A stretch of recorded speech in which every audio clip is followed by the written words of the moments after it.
Badlands. What are the Badlands? Explain those Badlands. That's a hell of a name.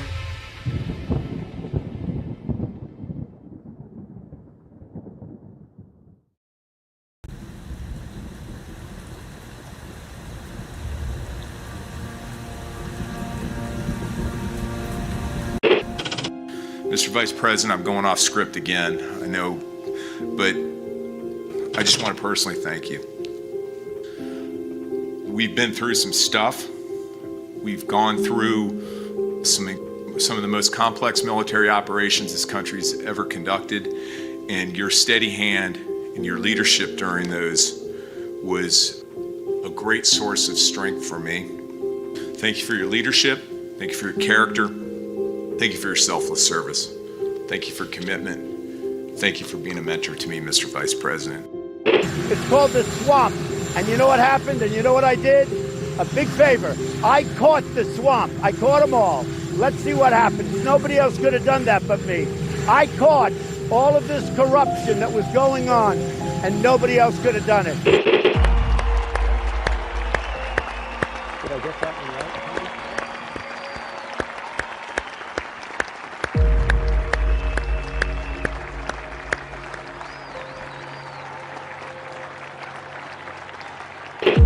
Every 4 years, we gather on these steps to carry out the orderly and peaceful transfer of power. Today's ceremony, however, has very special meaning, because today we are not merely transferring power from one administration to another, but we are transferring power from Washington, D.C., and giving it back to you, the people. For too long, a small group in our nation's capital has reaped the rewards of government, while the people have borne the cost. Washington flourished, but the people did not share in its wealth. This American carnage stops right here and stops right now. The forgotten men and women of our country will be forgotten no longer. From this day forward, a new vision will govern our land. From this day forward, it's going to be only America first. This is a president of the United States who is a danger to the republic. America first. He knows he's an illegitimate president. The oath of office I take today is an oath of allegiance to all Americans. The great Trump recovery. America will never be a socialist country. I will fight for you with every breath in my body. Russia, Russian, pro-Russian, Russian, Russia, Russian, Russian, Russian, the Russians. Russia. And I will never, ever let you down. A dangerous virus is spreading rapidly in China, and U.S. officials are very worried that it could come here. This is really the worst attack we've ever had. This is worse than Pearl Harbor. This is worse than the World Trade Center. There's never been an attack like this. The time for empty talk is over. Now arrives the hour of action. What they're doing is using COVID to steal an election. Together, we will make America strong again. You know what it's about? Fraud, fake ballots. We will make America wealthy again. They are trying to steal the election. Now, under the leadership of President Trump, we are fully realizing President Kennedy's prescient view of Special Operations Forces. We will make America proud again. And watch, please, those mail-in ballots. We will make America safe again. And in millions and millions of ballots, their vote is under what they thought they needed. They're dumping more ballots in there, okay? And yes, together, we will make America great again. Thank you. God bless you. If we are right about the fraud, Joe Biden can't be president. Congress, the chair declares the joint session dissolved.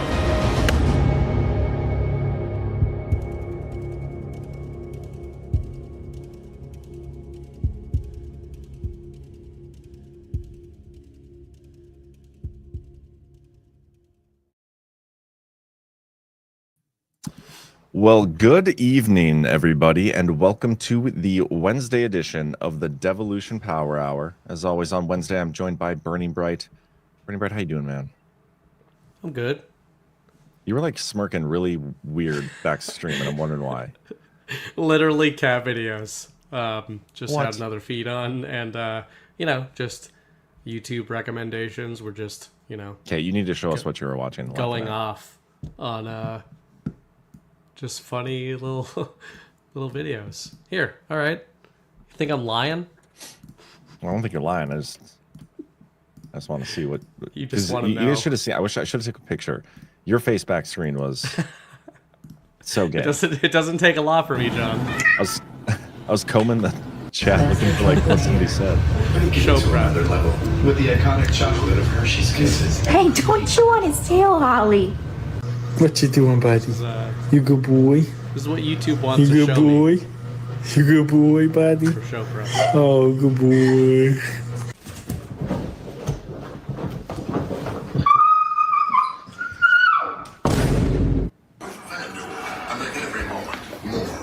You say Merry Christmas?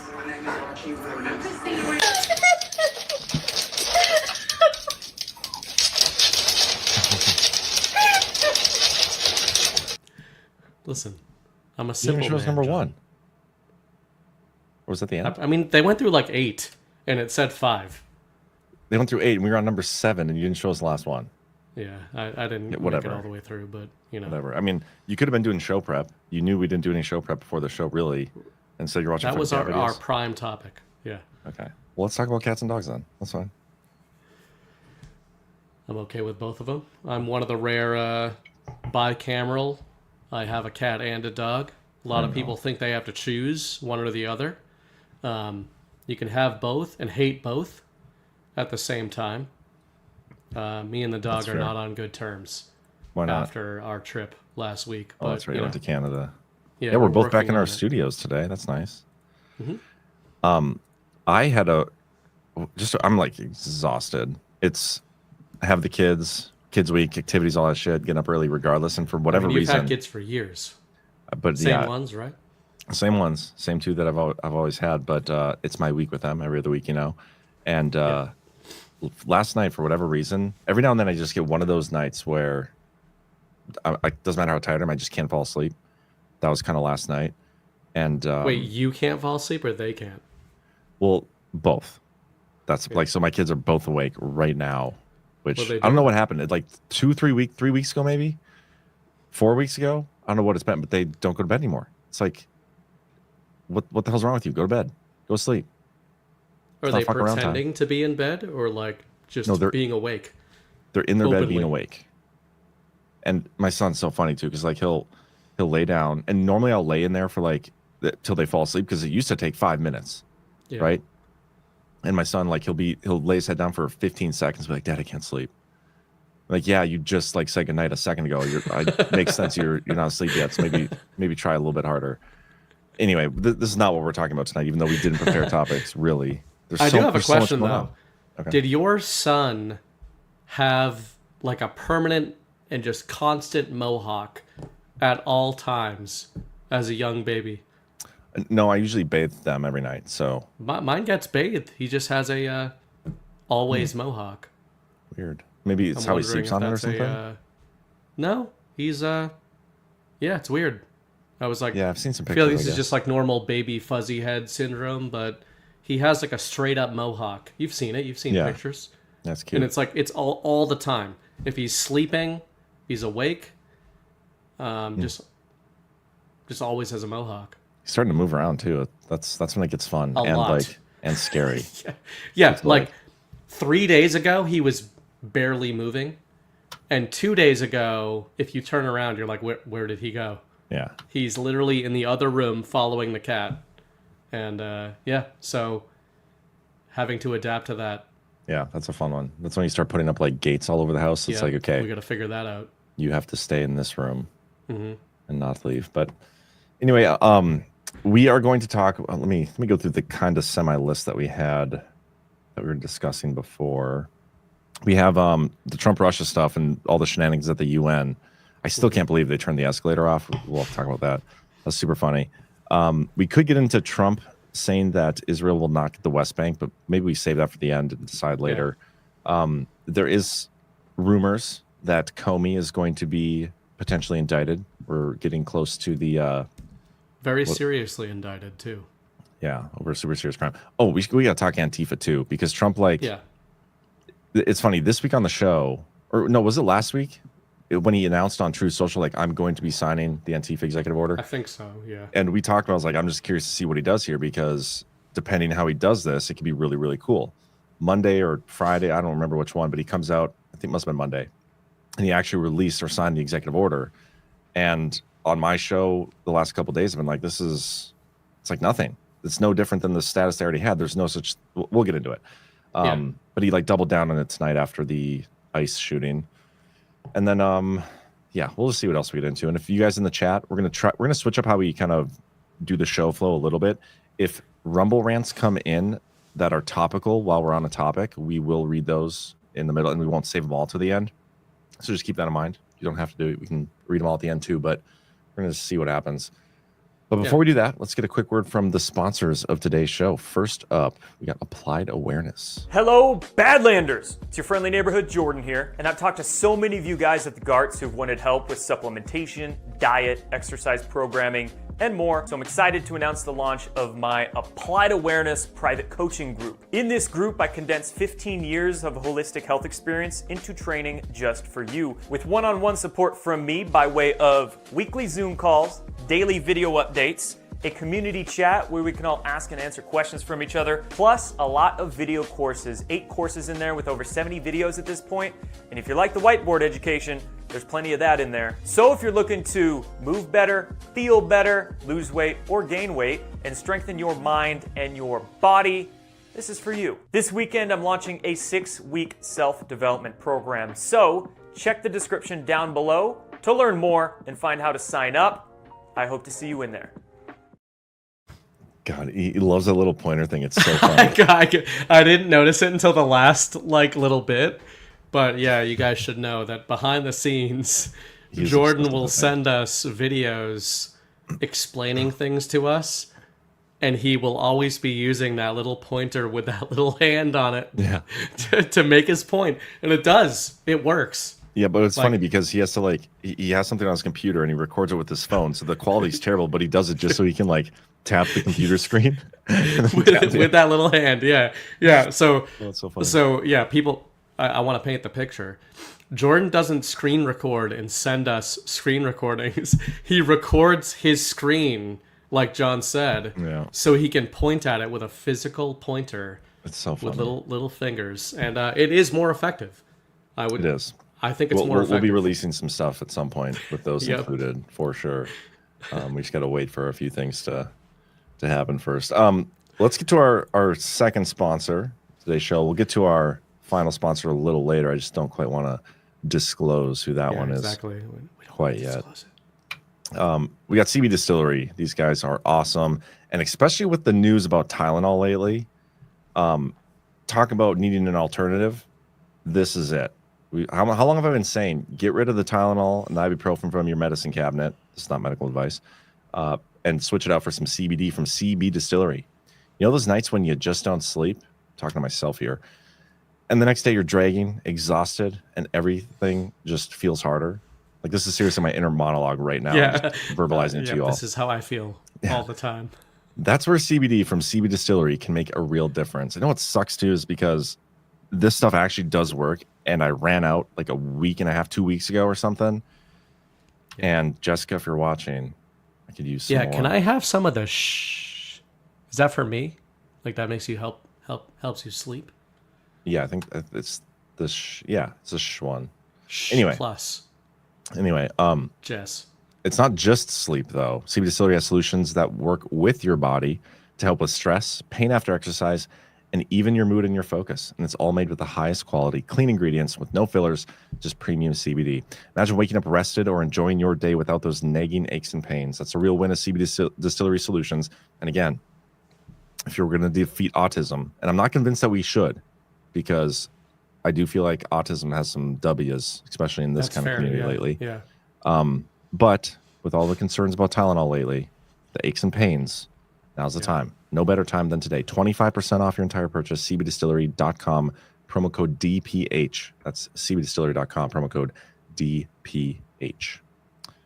Oh, yeah, and specific product availability depends on individual state regulations. Don't want to forget that part. A person in our chat claims to have a Roadrunner as a pet. Like from the cartoon? Yeah. Woodstock 7. I don't buy it. As a baby Roadrunner. He is the boss. My dogs and cats are scared of him. I take him too, probably. for idea in my truck when I go into town. He really loves me. And I feel like it's a very specific claim that couldn't possibly be made up. I mean, Roadrunners look like dinosaurs, dude. Mm-hmm. They're I'm looking at a strange. picture right now. I believe it entirely.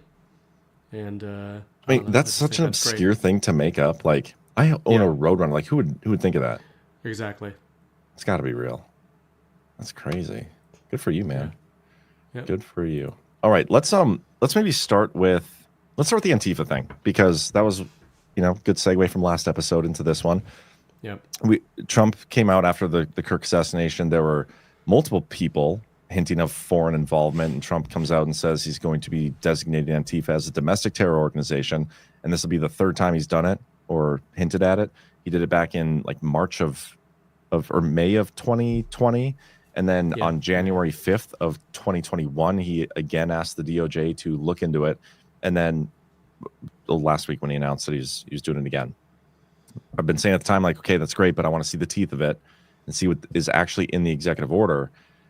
And it came out, and not going to lie, it was short, and there was like nothing in here. And I kept thinking of all the old executive orders that we used to go through, the 13818 and 13848, and how they have like definitions of what it means, and it lists all the specific actions of what it means to be a human trafficker or somebody who's like stealing money or interfering in elections, and anybody who's funding it and anybody who's funding the funding, and like it breaks it down super granularly. Is that a word? Granularly?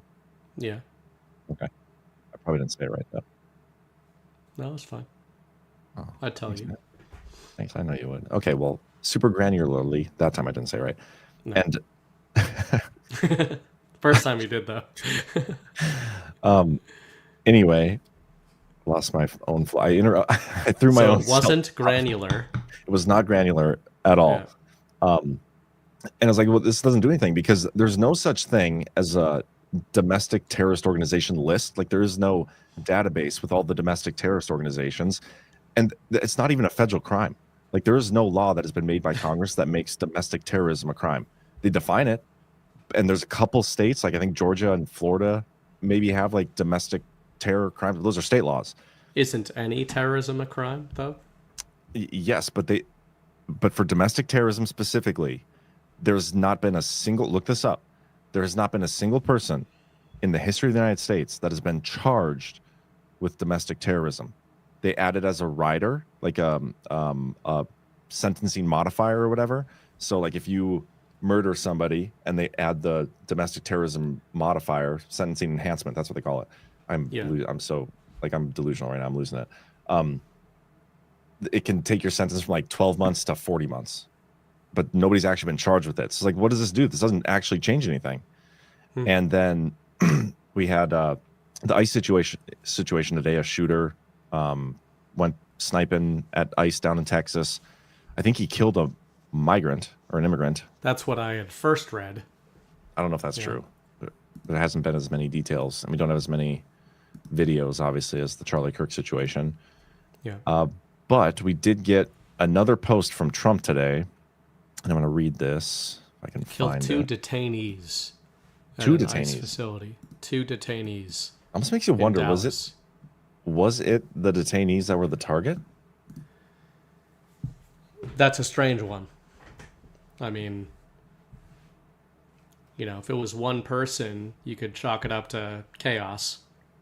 But it says, sniper attack by leftist Joshua John killed two detainees at an ICE facility in Dallas and critically injured another, meaning detainee.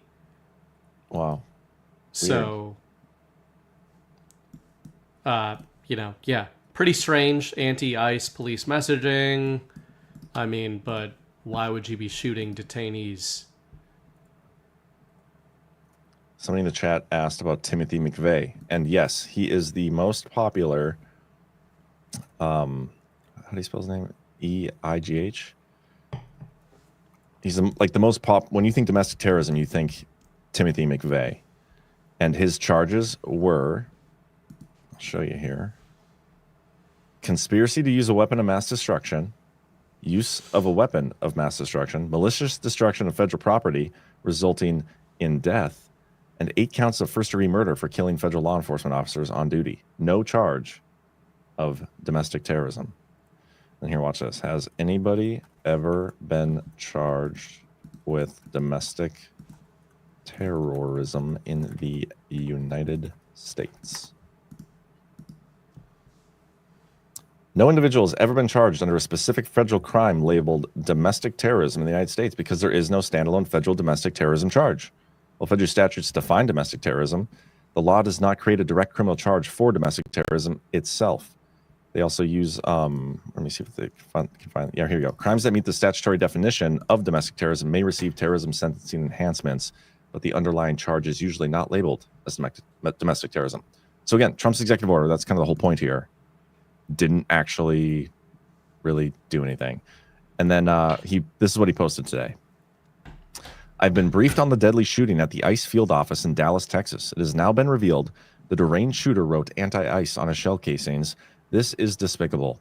The brave men and women of ICE are just trying to do their jobs and remove the worst of the worst criminals out of our country, but they are facing an unprecedented increase in threats, violence, and attacks by deranged radical leftists.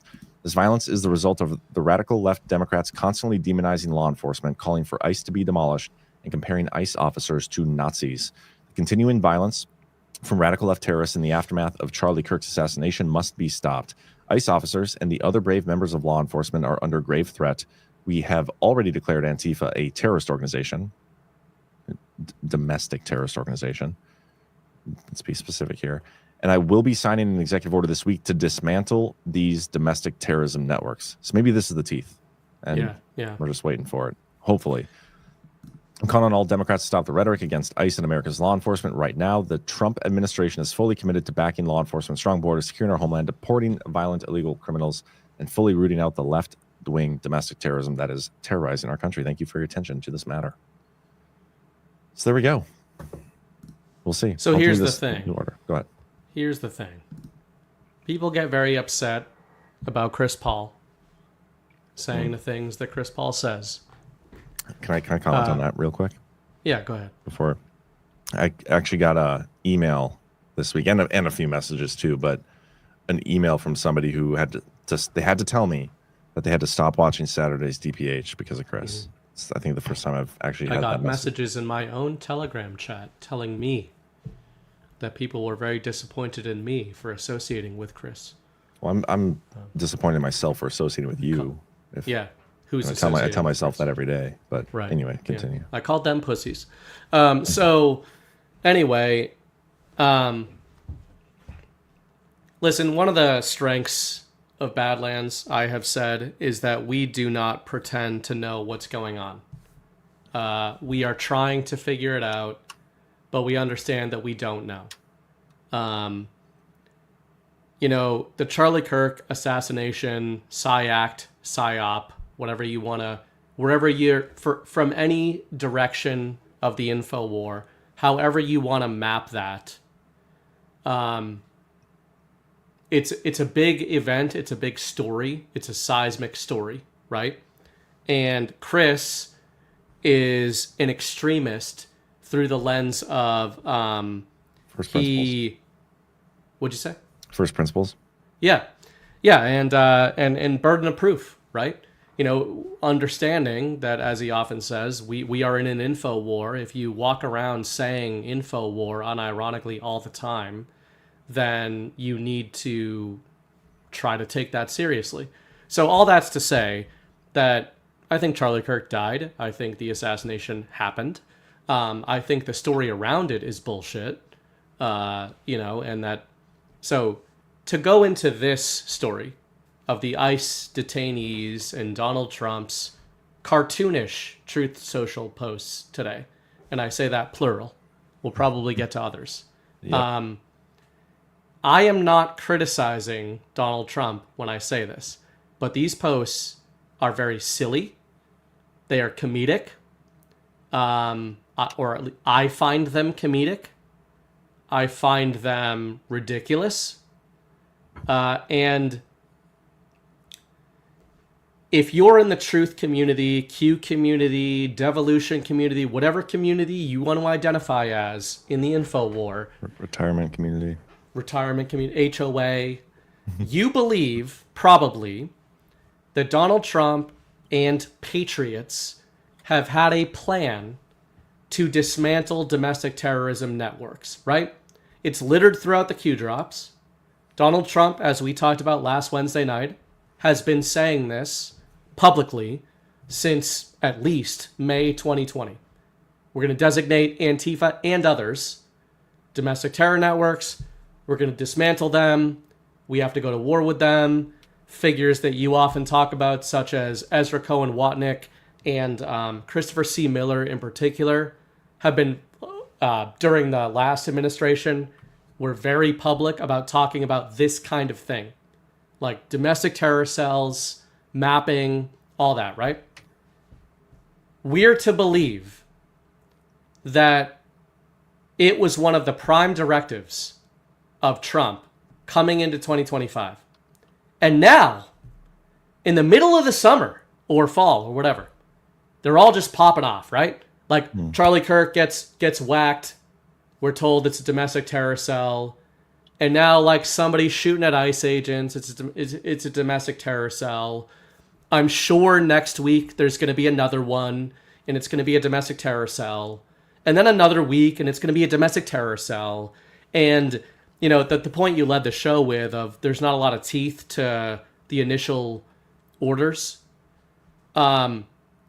If we think they wanted to do this heading into this administration, dismantle domestic terror networks, and if we acknowledge that the initial moves don't really have a lot of teeth, but we think there's an endgame here that does have teeth, and then a bunch of supposed events happen that provide those teeth, you have to start asking questions about psyops, right? And it's entirely possible that this really is just the enemy being this fucking stupid and just going, yeah, Donald Trump is actively tweeting or truthing about dismantling domestic terror networks. So we're going to start assassinating more people while he's doing that.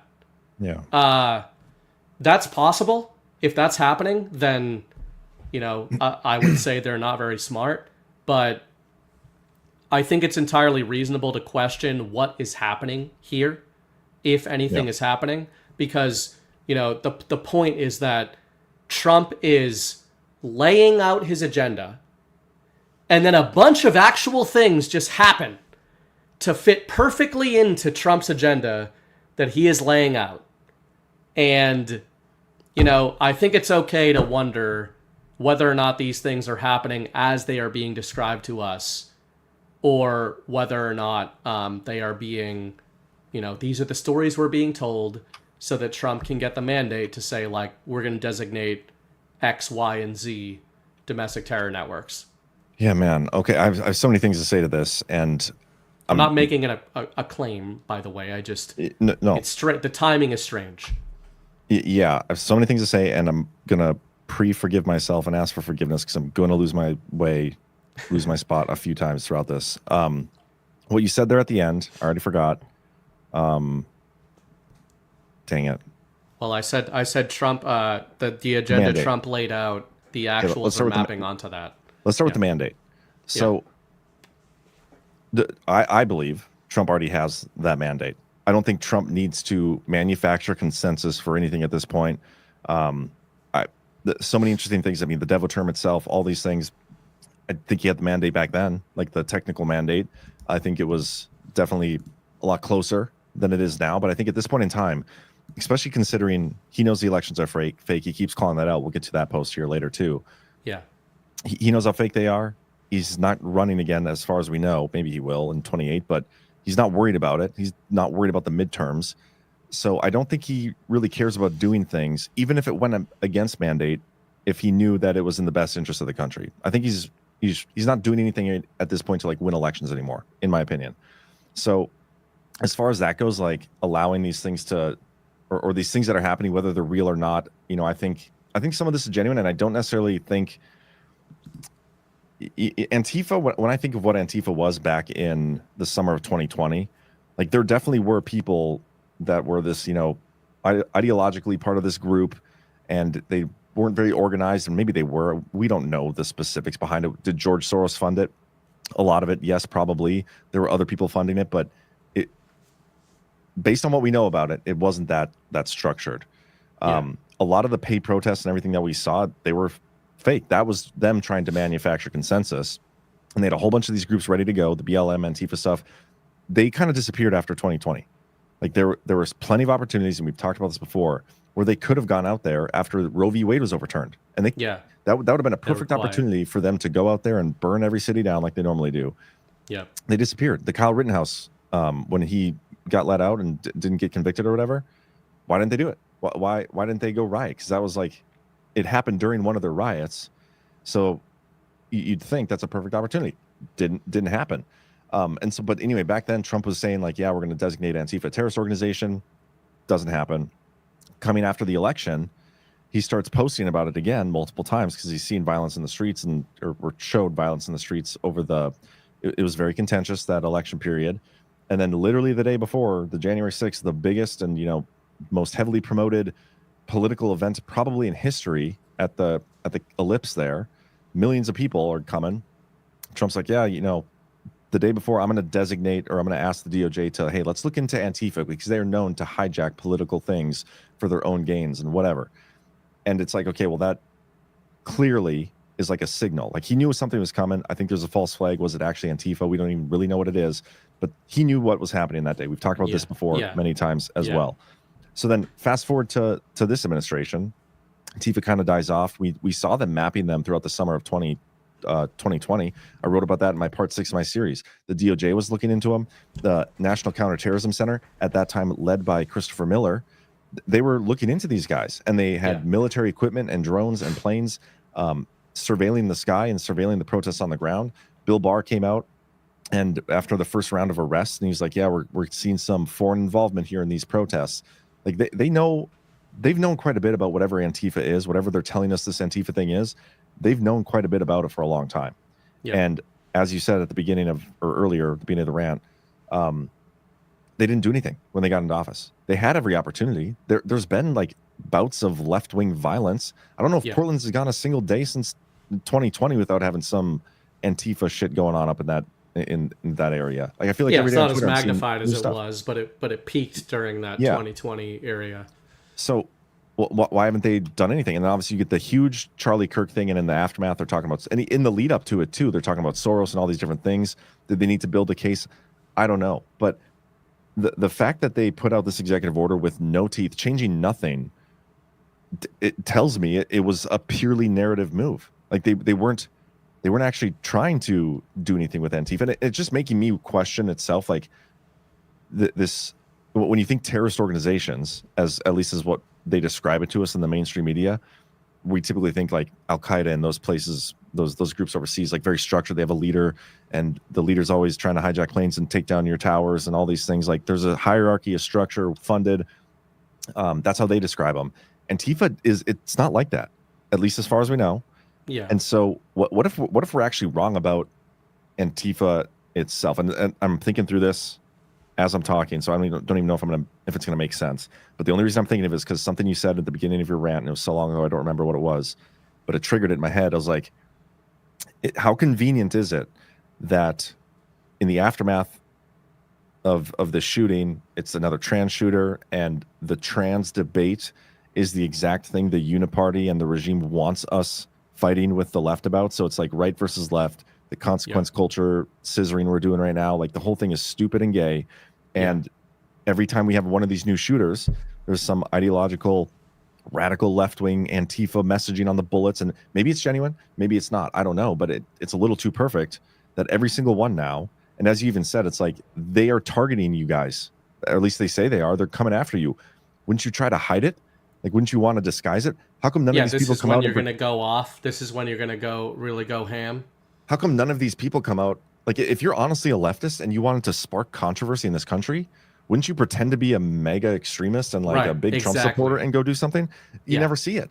So it feels Otter Creek here. It seems very contrived.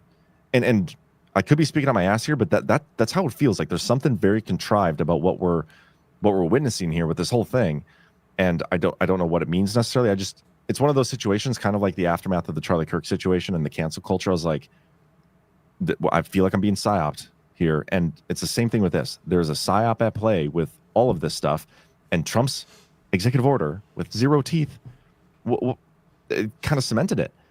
And now he's saying he's going to do another one. So what's this other one? I'm waiting for a foreign terrorist designation, because that's where the teeth is. That's where we can seize assets. Yeah.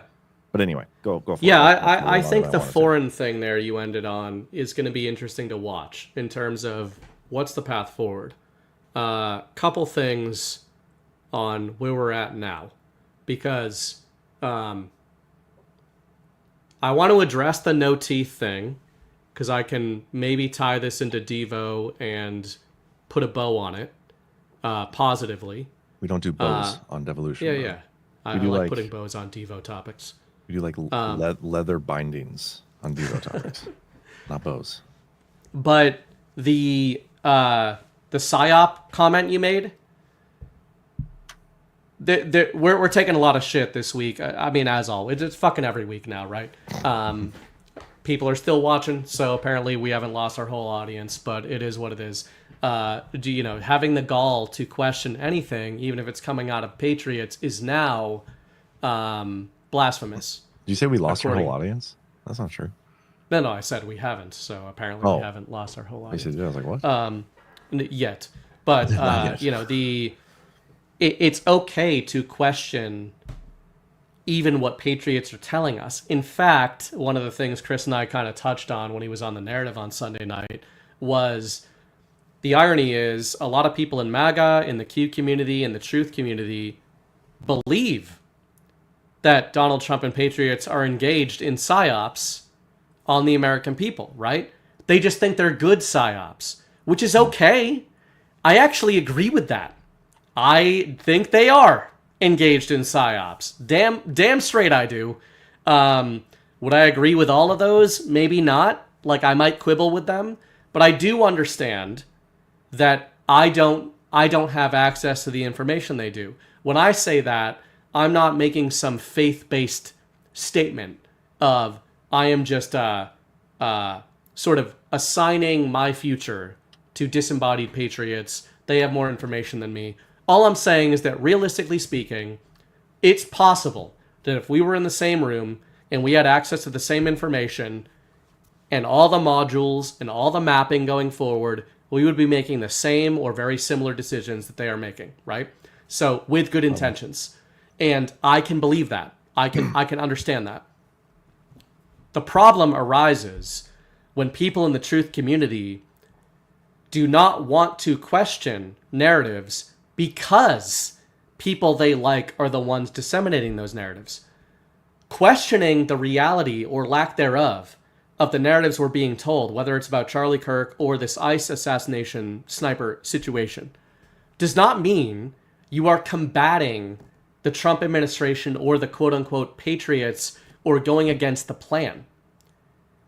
It in fact probably means that you are understanding you're looking at psyops and you don't want to waste your time parsing the psyops, so you just want to skip to the next thing. I think that that's perfectly okay. I think people that are really uncomfortable with that really need to sort of come to terms with what they're doing in the info war.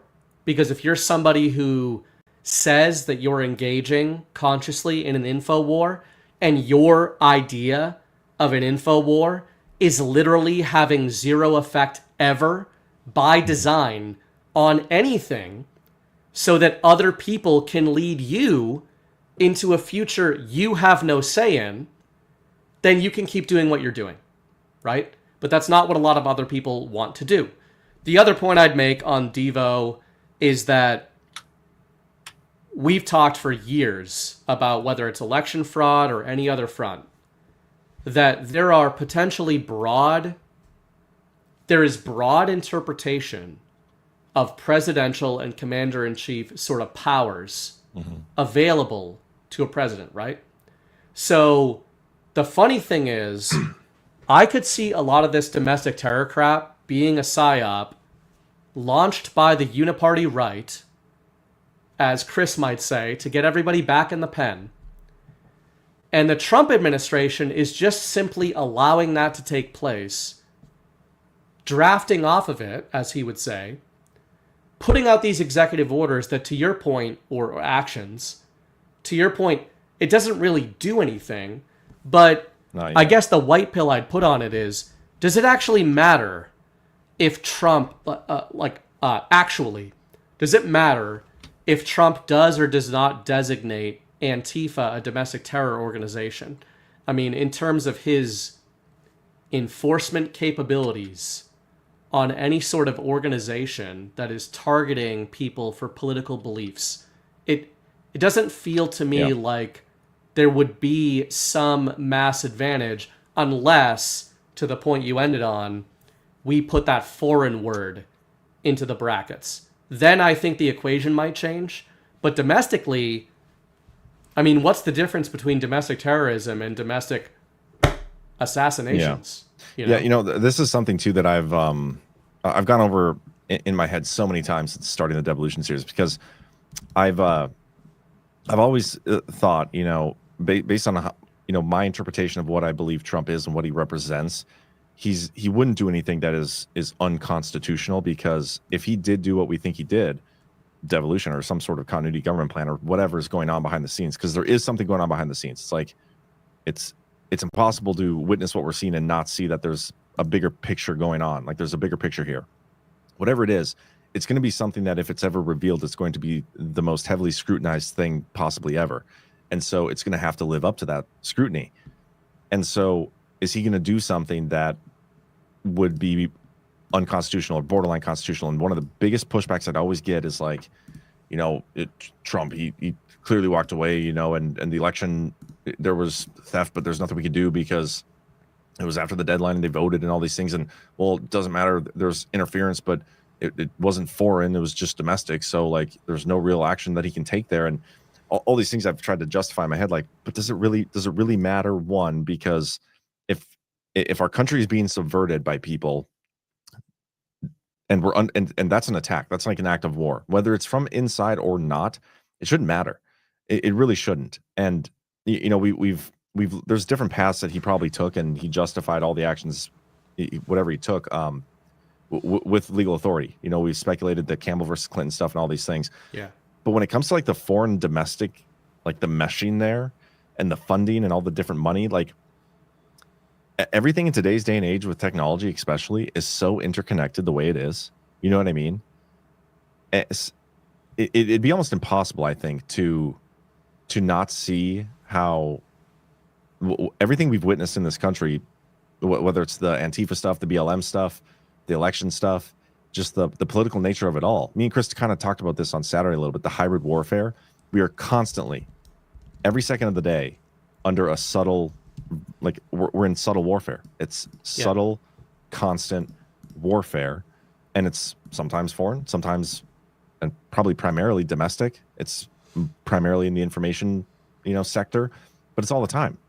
And when that's taking place, like, yeah, I do think Trump has broad authority, and I do think the enemy is constantly making moves, and I do think Trump is constantly basically letting him do it. But even saying that and agreeing with that, I do think at some point, and I'm almost afraid to say this because this was kind of the justification I used when I was like, he has to come back before the midterms. There's no way he's going to go another election without doing something. Like, how long is this stuff going to be allowed to keep going?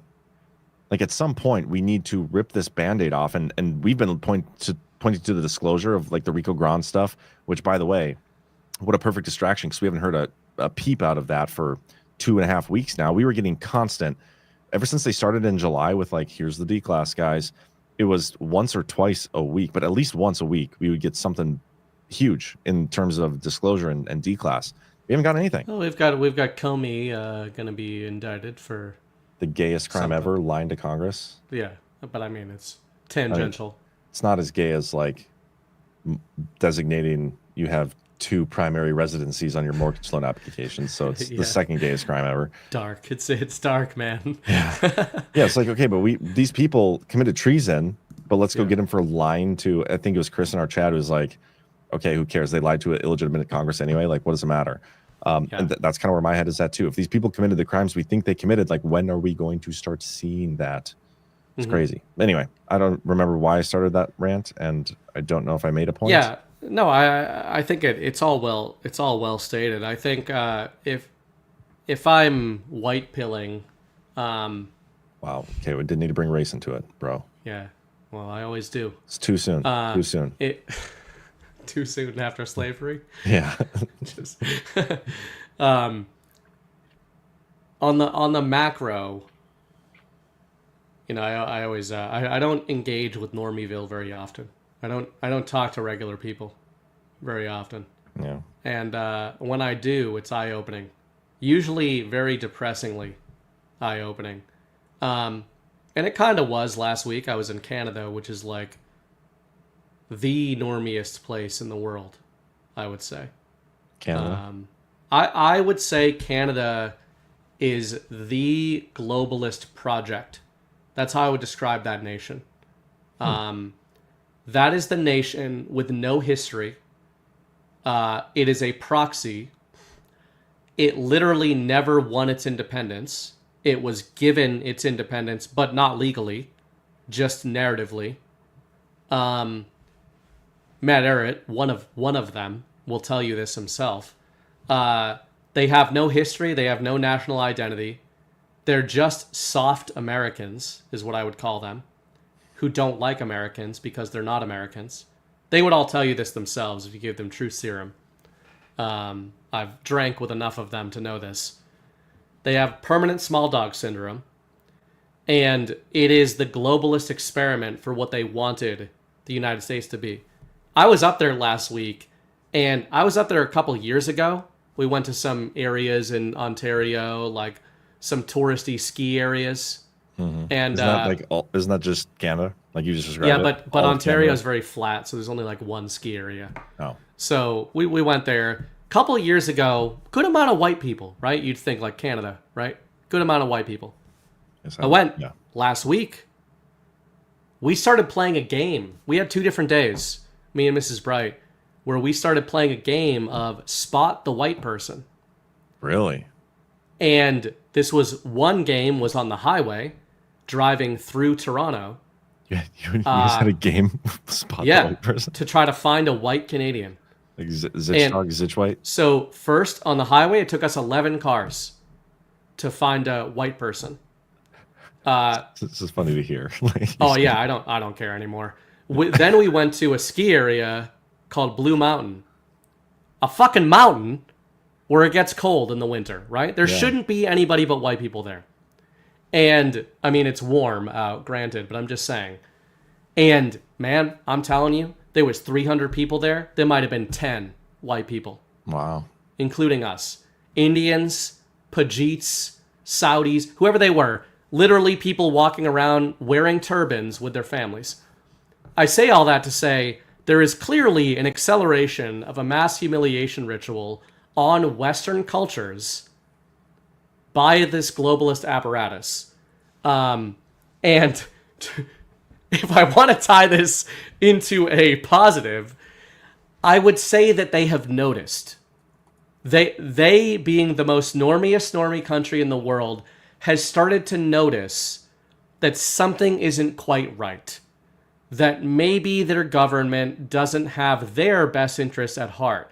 That maybe white people exist and it's okay to say that.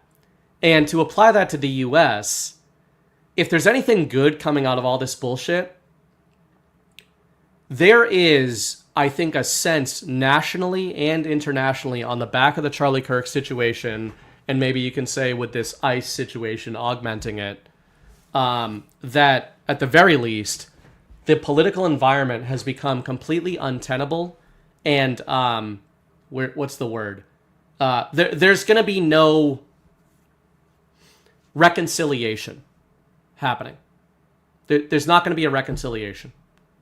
That sounds negative, but if you were looking for some sort of inflection point psychologically, which we've talked about for years, I think a lot of us for years thought it was going to be a positive inflection point, right? Like everyone's coming together and they're feeling good and we're going to push the American people forward. I sort of think we had it a little bit backwards. I think that everybody is kind of on the same page right now in the United States that we are irreparably separated. And if that is the case, the question that remains is, what do we do about that going forward? Do we give a shit? Right? Like, do we care? I was at dinner tonight, and behind me heard a bunch of old New England ladies laughing. I'm not making this up. Laughing about Charlie Kirk. No way. Laughing. And they were talking about Jimmy Kimmel. Like the most normie, if you were to put a normie conversation into the AI for lefties to have, that was the conversation I heard behind me. Cackling.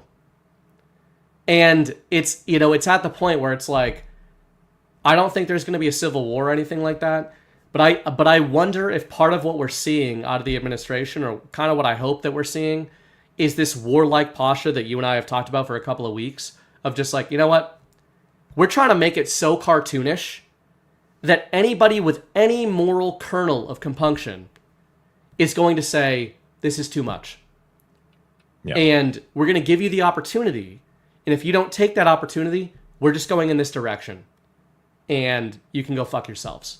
Yeah, you disagree with it, right? It's kind of crazy to think that, like, with the election, the machine, there's so many people that are okay with what's going on, like what has been going on. Yep. They won't question anything. They're able to sell it because there are so many people with just zero empathy. But what you said about immigration, there were a bunch of really good clips from Trump's UN speech that I could play on this, and we'll play them all. Let me start with this one. Europe is in serious trouble. Wait, that's not the first one. This is the one I wanted. I'm going to try to do them in order here. Trump plagiarized this from my rants in Canada while walking around Blue Mountain. I want you to know. Sure he did. No, never mind. Not only is the UN not solving the problems it should, too often, it's actually creating new problems for us to solve. The best example is the number one political issue of our time, the crisis of uncontrolled migration. It's uncontrolled. Your countries are being ruined. The United Nations is funding an assault on Western countries and their borders. In 2024, the UN budgeted $372 million in cash assistance to support an estimated 624,000 migrants journeying into the United States. Think of that. The UN is supporting people that are illegally coming into the United States, and then we have to get them out. The UN also provided food, shelter, transportation, and debit cards to illegal aliens. Can you believe that? On the way to infiltrate our southern border. Millions of people came through that southern border. Just a year ago, millions and millions of people were pouring in, 25 million altogether over the 4 years of the incompetent Biden administration. And now we have it stopped, totally stopped. In fact, they're not even coming anymore because they know they can't get through. But what took place is totally unacceptable. The UN is supposed to stop invasions, not create them and not finance them. So before we go on, because I have like 4 or 5 clips I could play on this, I just want to point something out. The very first day Trump gets into office, he declares what's happening at the southern border an invasion. He declares a national emergency. He clarifies the military's role. Like, he does all these things about the southern border and talking about migration. But big one there is he calls it an invasion. He's at the UN right now, or yesterday, And to their face, he's like, with the invasion context in mind, he's like, you motherfuckers funded the invasion of our country. He's to their face calling them the enemy. And this, what I loved about this whole UN speech was, one, it's low key and maybe not even that low, laying the context of like, bye-bye, we're done here. But he's pointing out all the excellence of the things that he's done so far, and to their face saying all the things that they're the problem of. Like, they have caused so many different problems. They're pushing the globalist agenda, and he's saying it to their face, and then throwing in like, the together we will bring peace and prosperity and all those things. Like, he's throwing in the classic one-liners too. But I love this because he's pointing out the problems. He said, you guys funded this shit, and it's an invasion, and our military is the ones that are intervening here. He's calling out the enemy, and I loved it. Absolutely loved it. We're in a fantasy football text group. Yeah. And I would submit that the two most racist men in that group, besides me, are the black guys. Yeah, that's not even it's not even close. And maybe I'm proud of Ash it. is real racist too, but she is too. Men, I said. So that's true. As a woman, she's the most racist woman. But the black guys are extremely racist. We're just kidding about Ash, by the way. Just kidding. Yeah. Well, I'm not, but I love it. I love it. And to put an actual point on this, I think what Trump is driving at here is the same thing I'm driving at when I was up in Canada. Is it's fucking okay to say that there's such a thing as a Canadian, and that if you think of a Canadian, you're thinking of a fucking white person. Okay?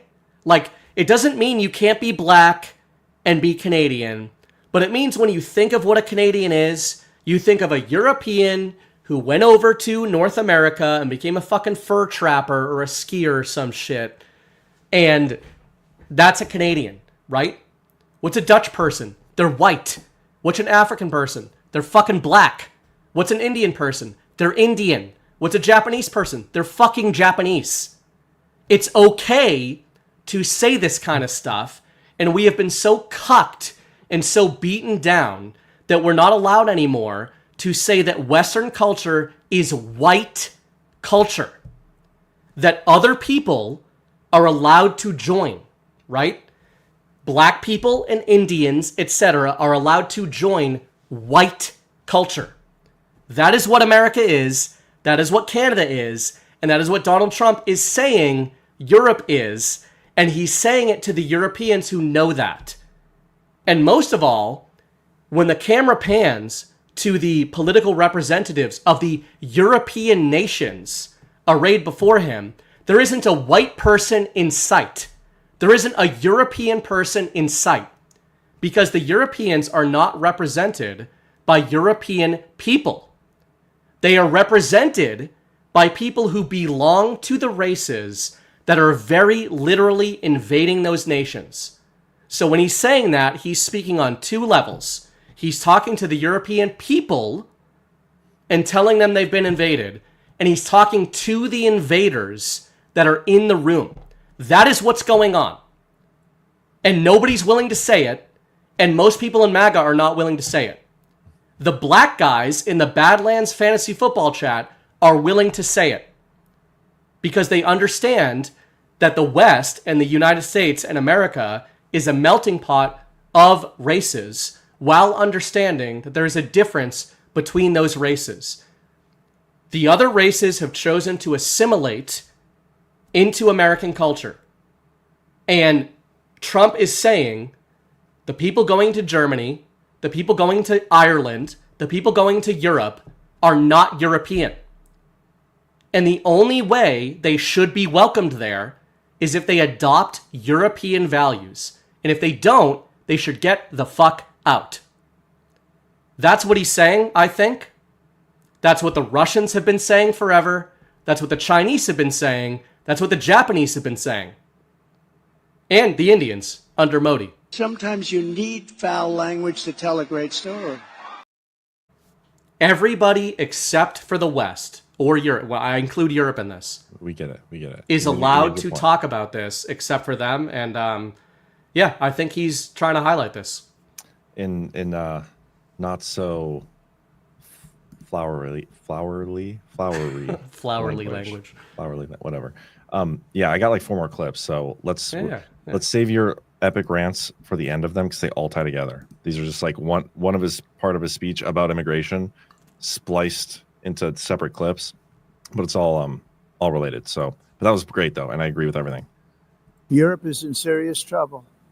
They've been invaded by a force of illegal aliens like nobody's ever seen before. Illegal aliens are pouring into Europe. Nobody's doing anything to change it, to get them out. It's not sustainable. And because they choose to be politically correct, they're doing just absolutely nothing about it. And I have to say, I look at London where you have a terrible mayor, terrible mayor. And it's been so changed. Now they want to go to Sharia law, but you're in a different country. You can't do that. Both the immigration and their suicidal energy ideas will be the death of Western Europe if something is not done immediately. This cannot be sustained. Europe is spot on. Just what you're saying. A couple of rants that have come through. I am Rosie 2 says, I love Chris. That was earlier. Missed it. And then just now says, go BBBBB. And also Secrets says, most people believe the story on 9/11. He's just being honest. Zero trust environment with whole belief. It's easy. Yeah. But yeah, I got 2 more here on immigration I want to get to. Yeah. Where migrants have, and the chat heavily agreed with your entire rant there. And you're absolutely right. This is the point he's hitting on. And look what illegal immigration did here and what they used it for too with the illegal or the voting fraudulent election shit. But I think there's 2 more clips. What makes the world so beautiful is that each country is unique. But to stay this way, every sovereign nation must have the right to control their own borders. You have the right to control your borders, as we do now, and to limit the sheer numbers of migrants entering their countries and paid for by the people of that nation that were there and that built that particular nation at the time. They put their blood, sweat, tears, money into that country, and now they're being ruined. Proud nations must be allowed to protect their communities and prevent their societies from being overwhelmed by people they have never seen before, with different customs, religions, with different everything. Where migrants have violated laws, lodged false asylum claims, or claimed refugee status for illegitimate reasons, they should, in many cases, be immediately sent home. And while we will always have a big heart for places and people that are struggling and truly compassionate, answers will be given. We have to solve the problem, and we have to solve it in their countries, not create new problems in our countries. That's awesome. Then there's this. He's talking about the globalist concept here. Oops. And I love this one. The entire globalist concept of asking successful industrialized nations to inflict pain on themselves and radically disrupt their entire societies must be rejected completely and totally, and it must be immediate. That's why in America I withdrew from the fake Paris Climate Accord, where, by the way, America was paying so much more than every country. Others weren't paying. China didn't have to pay until 2030. Russia was given an old standard that was easy to meet, 1990 standard. For the United States, we're supposed to pay like $1 trillion. And I said, this is another scam. The reason I wanted to play this one is the context there is the Green New Deal, climate change shit. But the quote, the entire globalist concept of asking successful industrialized nations to inflict pain on themselves and radically disrupt their entire societies must be rejected completely and totally, and it must be immediate. The same thing can be said about immigration. And again, think of what he said in that first clip I showed, where he's like, you guys were funding the destruction and inflicting the pain on the United States. And here he's talking about the Green New Deal, but he's like, remember, I withdrew from the Paris Accords because that was a scam. They weren't actually holding up to the ideals of what the Paris Accords were supposed to be. That's literally what he's saying here about the UN and I really think he's kind of setting the table here to, if he wanted to, he could withdraw, and I don't think anybody would lose any sleep over it. I would be fairly shocked, although I shouldn't say that because I'm going to jinx it. If, I don't know what the timeline is, but if this era does not end with us leaving the UN and NATO and all of that, if not these institutions collapsing. And yeah, I totally agree. I mean, there's a few ways to look at it. For starters, we've talked about this at various times. I think as bad as things can seem in the far west in the US, they're really, I think, on a powder keg in Europe. I really think that in terms of civil unrest type of situations, because of these issues, they're much closer to sort of a kinetic boiling point in Germany, in England, and in Ireland, maybe France, you could say. Spain actually kind of popped off this summer a little bit with this unchecked immigration. And, you know, these are the rare Trump deployments where, while obviously he's using the UN as a sounding board here, I actually think the multiple audiences thing that Trump does, I think Americans are an afterthought in these UN addresses because, as you've said a million times, he's got the mandate here that he's going to get. I'm not going to say he has the full mandate of the American people because he does not. But he probably has the most he's going to get out of any kind of deployment like this. This isn't going to compel any new Americans to join the Trump train. I think he's talking to the European people. Oh, yeah. He's talking to the Germans and to the English and to the French and saying, like, you know, aren't you embarrassed? Aren't you a little bit embarrassed? And, you know, maybe all the time you spent sort of besmirching the Americans and belittling the First Amendment and the Second Amendment and those silly little things. Don't you wish you had a little bit more of that going on, despite the U.S.'s issues? So, yeah, and, you know, I think we can do a sort of separate topic on this, but it's admittedly on the surface level strange to contrast this address with then some of the statements Trump is putting out about Russia and China. That's what I want to get to next, because it does tie in. But before we do, we have a really important Rumble rant to address from Ash. She says, should we add race-based rules to the Burning Bright drinking game? We might. I absolutely think you should. I think that is a wonderful idea. Yeah. And so if you have any ideas in the chat, I don't even know what the full rules are. We should get that written down and show people so people understand. I know if you talk for over 3 minutes in one single stretch. I mean, yeah. Well, hey, those deaths are on your hand, man. That's on your conscience. I accept it. I accept this burden.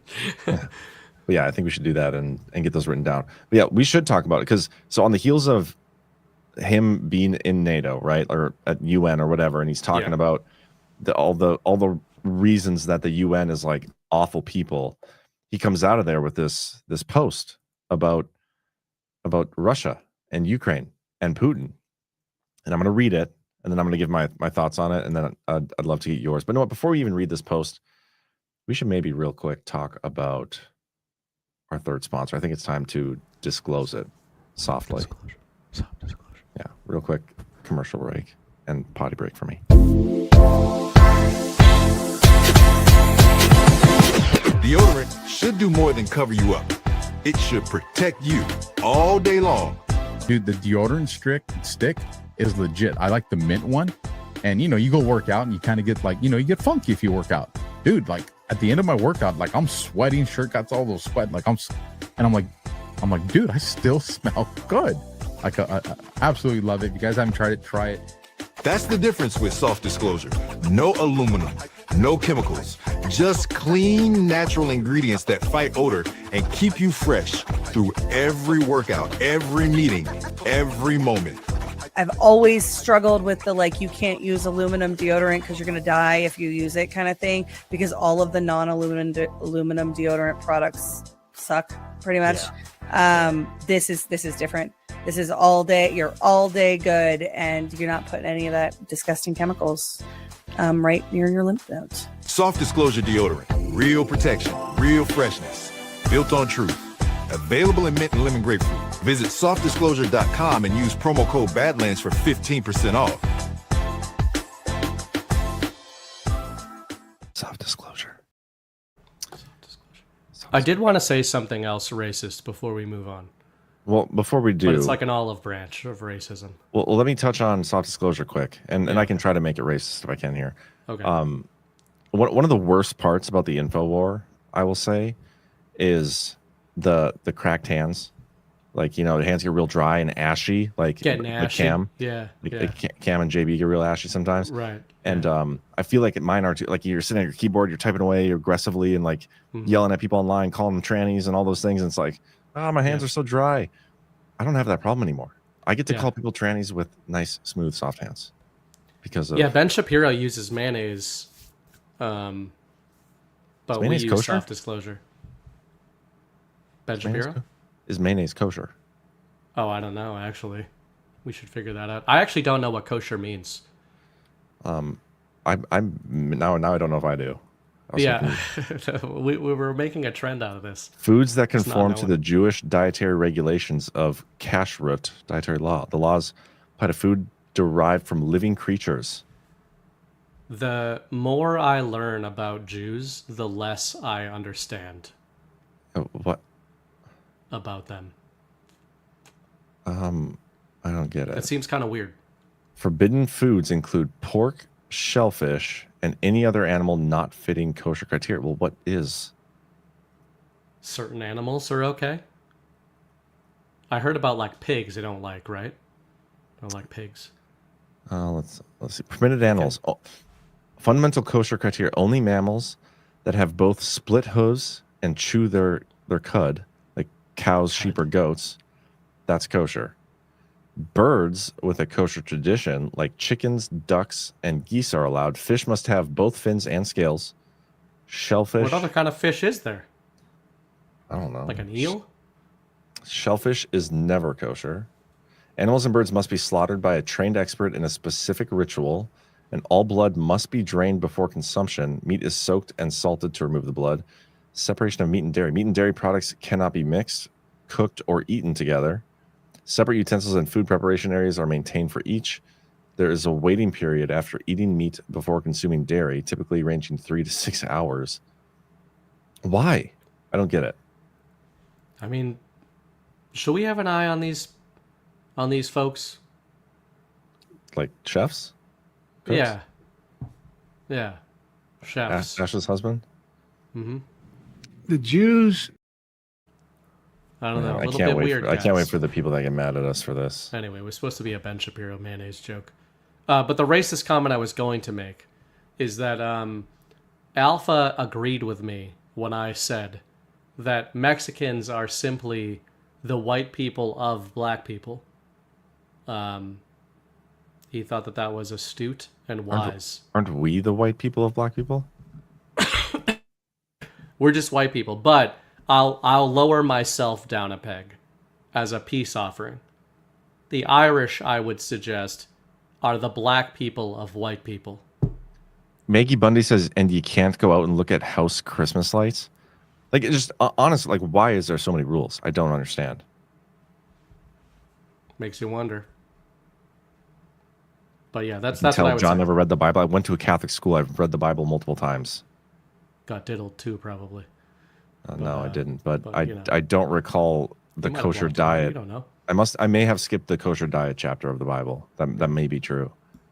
So that's what I would suggest, is that Mexicans are the black people of white people, and the Irish people are the black people. No. Mexicans are the white people of black people, and Irish are the black people of white These people. are the dietary laws of the Old Testament, the Holy Bible. So maybe I read it and just didn't pay attention. I will say, and this is kind of like a common thing, most people who go to Catholic school like understand the Bible the least. Yeah. And I could probably vouch for that. I definitely know people who didn't go to Catholic school that know the Bible. Well, it doesn't compel people who have never read any of these sacred books to read them, when the people who have read the sacred books are like, here's something very fucking stupid. Ash says you And then guys you're would like, make well, that's terrible dumb. fake Jews. Fake or We're real. part of the Mossad's, actually. We have been accused. We have been accused. Credibly accused. I am Rosie 2 says wine for whiteys. I don't know what. I don't Sounds a get little it. racist. I don't get it. I am Rosie. This may be the Also, most I'm not racist into episode we've ever rosé. had. I'm not a big wine guy. I'm not but either. I will say that when it comes to wine, which I do have to imbibe when I'm fornicating with Canadians, is Was that the right word? probably not. Although I do fornicate with one in particular pretty often. But besides that, like, you got to pick a lane, you know? If you're drinking rosé, I feel like you just got a little bit of red in your white, you know?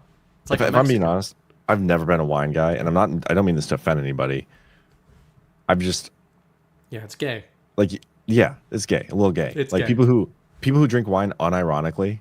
Like if you're going on a date with like special anniversary or something with your woman and some fancy restaurant, like right. you do it to fit in. Like it's kind of weird to order a Budweiser and at a nice fancy sit down restaurant. Not that I would order Budweiser anyway, but you know what I mean. It's when you like, get an old fashioned. That's my go-to always, anywhere. Yeah. But I was just trying to make a point. Like I just It can't is do gay. wine. It's gay. And I know CanCon like drinks a lot of wine. Big wine drinker. He's gay. And also gay. Yep. So Yep. checks out. The I one like test we him. did fits. But, you know, I don't like him that much. But, I mean, You he's gay. Yeah, I will calm down. He's not in confidently say that. He's in the chat. So I don't remember. Oh, we were going to talk Russia. So I want to read this cartoonish. So I read this truth post from Trump. I got to find it because I have like 4 of them. 4 posts open here. Which one is it? Not that one. Not that one. Not that one. Not that one. Well, what the hell? Did I delete it? Okay, let me find the one here and then I'll read it. This post from Trump, it reminded me of like, what the hell? Where'd this fucking thing go? Okay, hold on. What are you looking for? The Russia post. I don't know what I did with it. Well, Jimmy Kimmel. No. Trump. Was it yesterday? Oh, here we go. I found it. Okay. I'll give my thoughts afterwards and what I can compare it to. Okay, after getting to know and fully understand the Ukraine-Russia military and economic situation, and after seeing the economic trouble it is causing Russia, I think Ukraine, with the support of the European Union, is in a position to fight and win all of Ukraine back in its original form. With time, patience, and financial support of Europe, and in particular NATO, the original borders from where this war started is very much an option. Why not? Russia has been fighting aimlessly for 3.5 years, a war that should have taken a real military power less than a week to win. This is not distinguishing Russia. In fact, it is very much making them look like a paper tiger. When the people living in Moscow and all of the great cities, towns, and districts all throughout Russia find out what is really going on with this war, the fact that it's almost impossible for them to get gasoline through the long lines that are being formed, and all of the other things that are taking place in their war economy, where most of their money is being spent on fighting Ukraine, which has great spirit and only getting better, Ukraine would be able to take back their country in its original form, and who knows, maybe even go further than that. Putin and Russia are in big economic trouble, and this is the time for Ukraine to act. In any event, I wish both countries well. We will continue to supply weapons to NATO for NATO to do what they want with them. Good luck to all. Donald J. Trump, President of the United States. This to me is like, okay, Trump is in Europe, sitting down with these leaders, the members of NATO. And they're like, yeah, Trump, we need to show you the real situation of this war. They're like pointing at all the stuff that he knows is bullshit. Like, see, like we can win. We can win if we just do these things. It reminded me of like my son coming home from school and is like, yeah, we ran a mile today and I did it in under a minute. And I have to be like, oh yeah, you definitely, I'm so proud of you. You're the fastest human being ever. That's totally a real thing.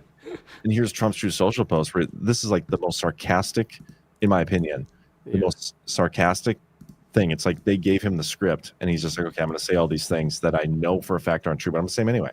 Like I don't put any actual merit or weight into any of this. And I think it's hilarious. And Russia's response, let me just read Russia's response real quick, and then you can have the floor for the next 10 minutes, is hysterical because they respond to this. They did not like being called a paper tiger because, one, that isn't even the right animal. Russia is by no means a tiger. Russia is traditionally seen as a bear, so you couldn't even get the animal right. There's no such thing as paper bears. Russia is a real bear. There's nothing paper about it. Like, the absurdity of these two like messages back and forth. And remember, I think Peskov, wasn't he the guy who's like, please take this more seriously, John. This is very serious. I can't. I'm sorry. Wasn't Peskov the guy that was like, it was him and Trump that were going back with the nuclear war not long ago? Like, No, wasn't it Peskov? Medvedev. Oh, Medvedev. Okay, never mind. But still, he's Medvedev's like the bad cop. He's always getting riled up. That's okay. You're dang. I had it right. 'Cause I would have been like, that's so funny. These Lavrov and Peskov are a little more reasonable.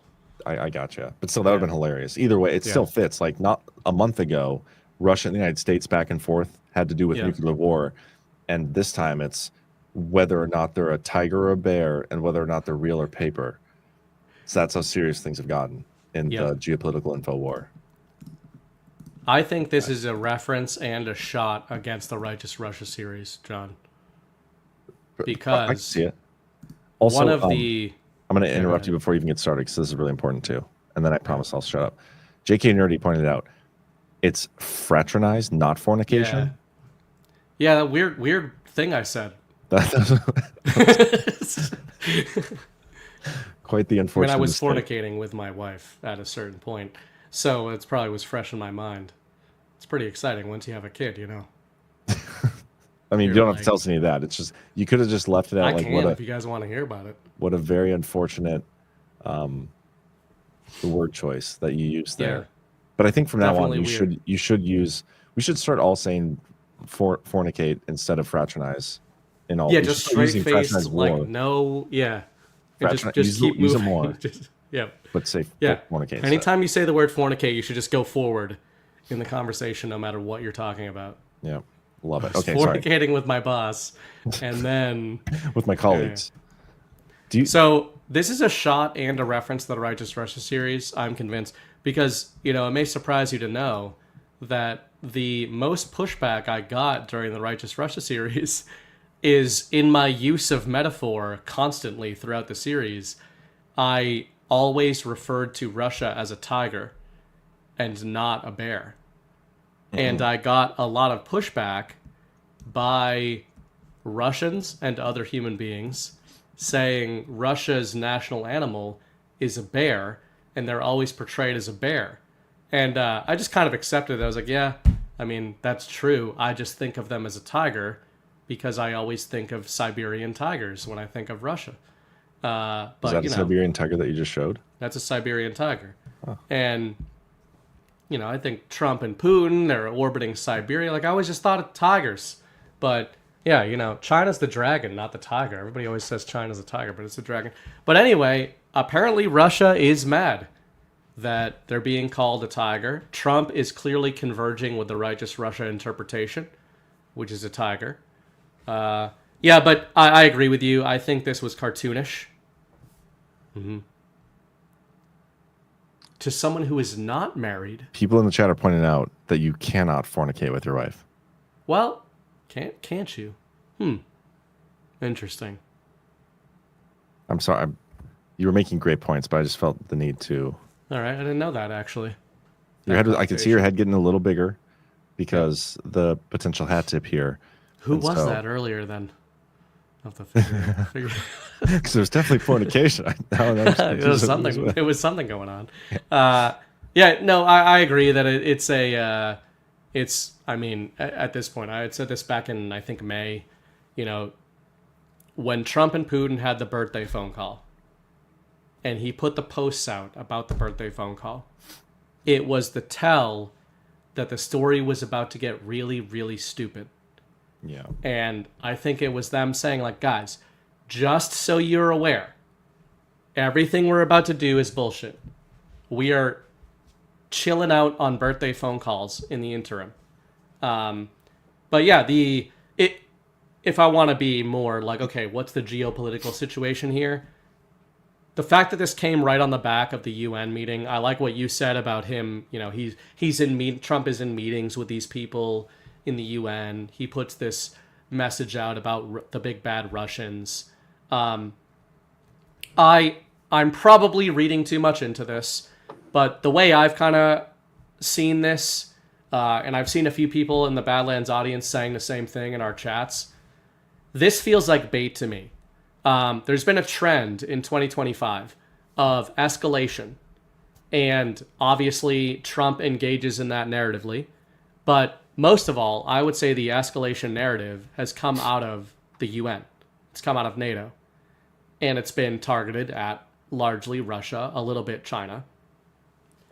And I think what Trump is doing here is he is basically pushing NATO and Ukraine to the front of the story. Like, if you kind of read these statements he's making, and he's made a few of them over the last few weeks, it's never, we are going to do something about this, right? It's, we're going to give Ukraine and NATO the means to do something about this. Sell them the means. Yeah. We're going to sell them the means to do something about this. And on two levels. One, I would say you shouldn't worry about this because Europe can't do shit on a kinetic level. They're a bunch of cuck bitches militarily ever since the end of World War II. And, you know, that's what they're trying to reverse right now. Second, they don't want to do anything because, in my opinion, they know that Trump is not going to back them if they do. And I think we had a small confirm of this. I'm not going to say it's a big one, but a small one. So earlier today, little news story. Yeah.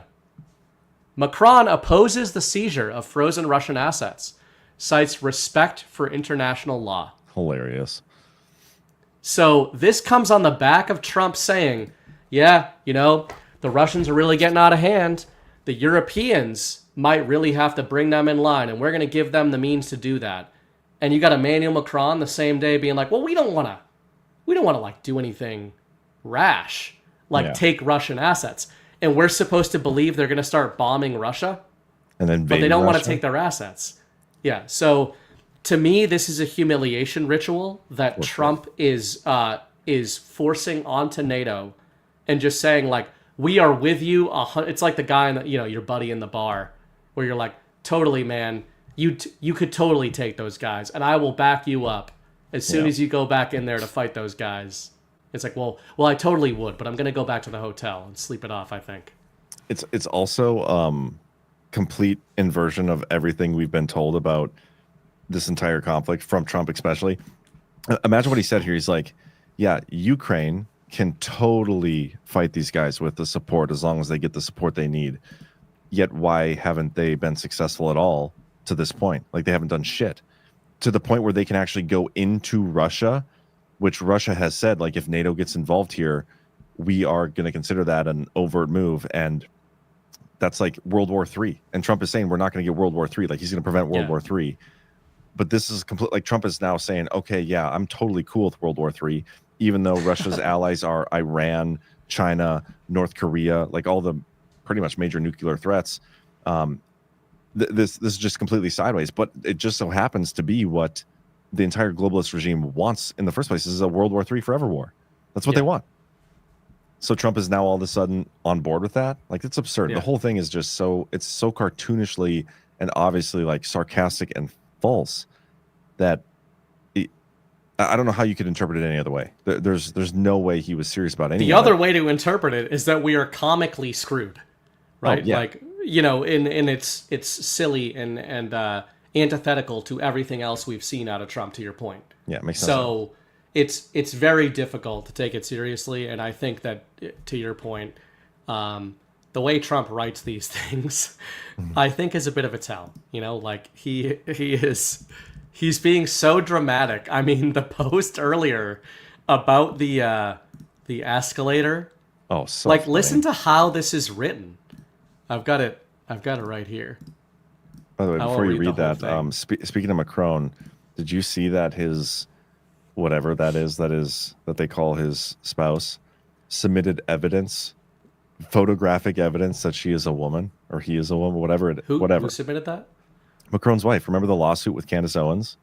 Oh, I didn't even realize that was like a real thing. It was a real thing, apparently, because it's extra real now because she submitted photographic evidence.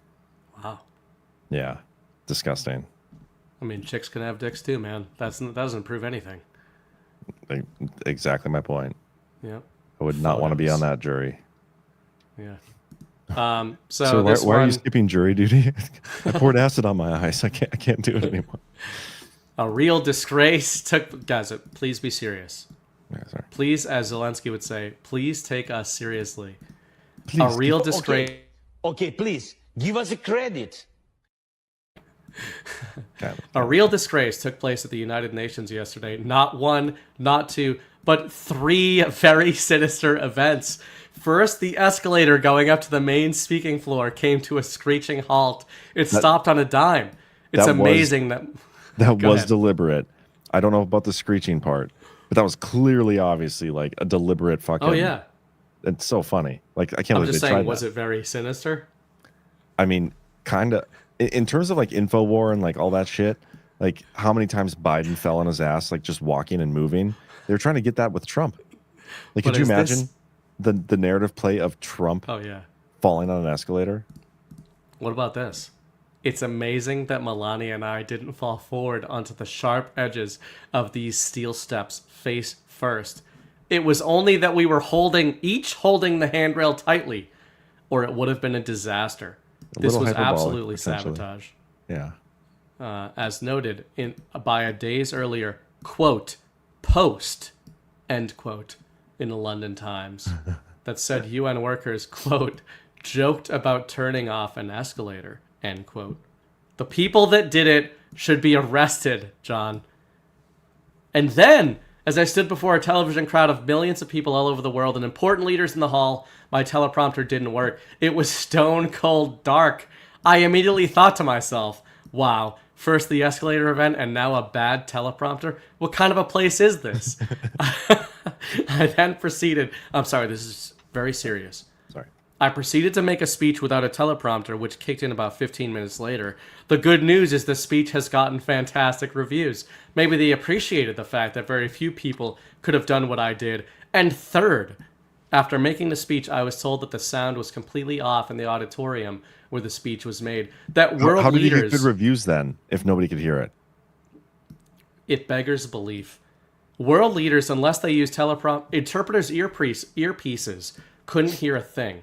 The first person I saw at the conclusion of the speech was Melania, who was sitting right up front. I said, how did I do? And she said, I couldn't hear a word you said. This wasn't a coincidence. This was, John, this was triple sabotage. That needs to be the name of a UN. movie. Oh my gosh. We need to make a series of movies. Sabotage, double sabotage, and triple sabotage. Triple sabotage. By Badlands Media. They ought to be ashamed of themselves. I'm sending a copy of this letter to Secretary General. They probably haven't gotten it. And I demand an immediate investigation on the triple sabotage, I assume. No wonder the United Nations hasn't been able to do the job they were put in existence to do. All security tapes at the escalator should be saved, especially the emergency stop button. The Secret Service is involved. Thank you for your attention to this matter. It is hysterical. Like, number one, how blessed are we that when escalators are sabotaged? Triple sabotage. But, well, triple sabotage, there's multiple things that's sabotaged. just one. You're right. That's one of the sabotages. This is one of the sabotages. The sabotagee was the escalator. Mm-hmm. Or is Trump the sabotagee? I don't know if it matters. But the point I'm making is we are blessed, and Trump himself especially is blessed, that when escalators get sabotaged, they simply become stairs. And most people I know are able to handle stairs. And so Trump gracefully was able to walk those sharp steel edges to the top.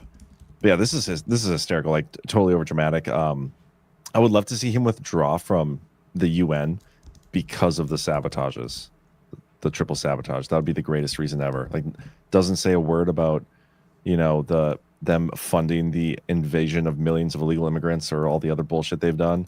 It's you turn the lights off and you triple sabotage me. We're out.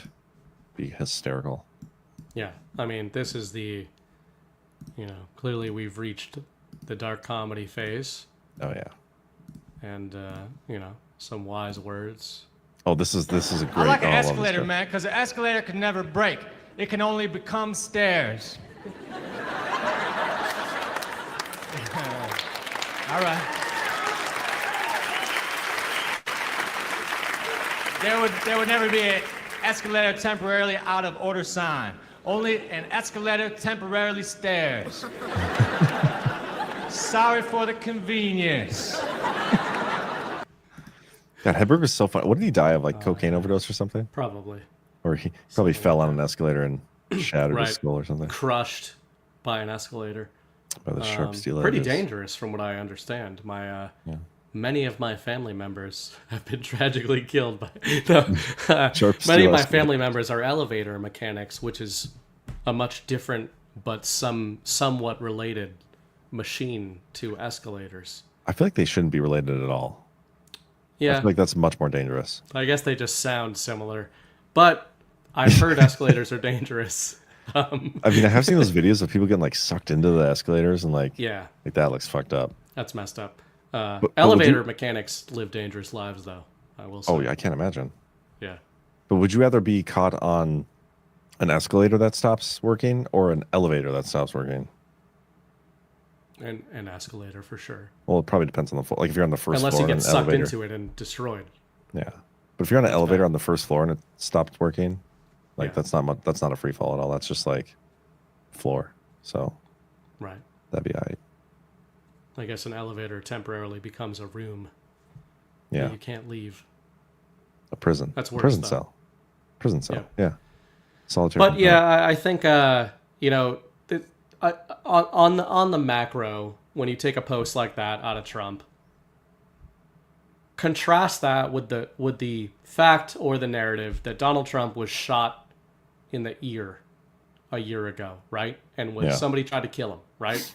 And then contrast what happened a week ago with Charlie Kirk with Trump putting that out.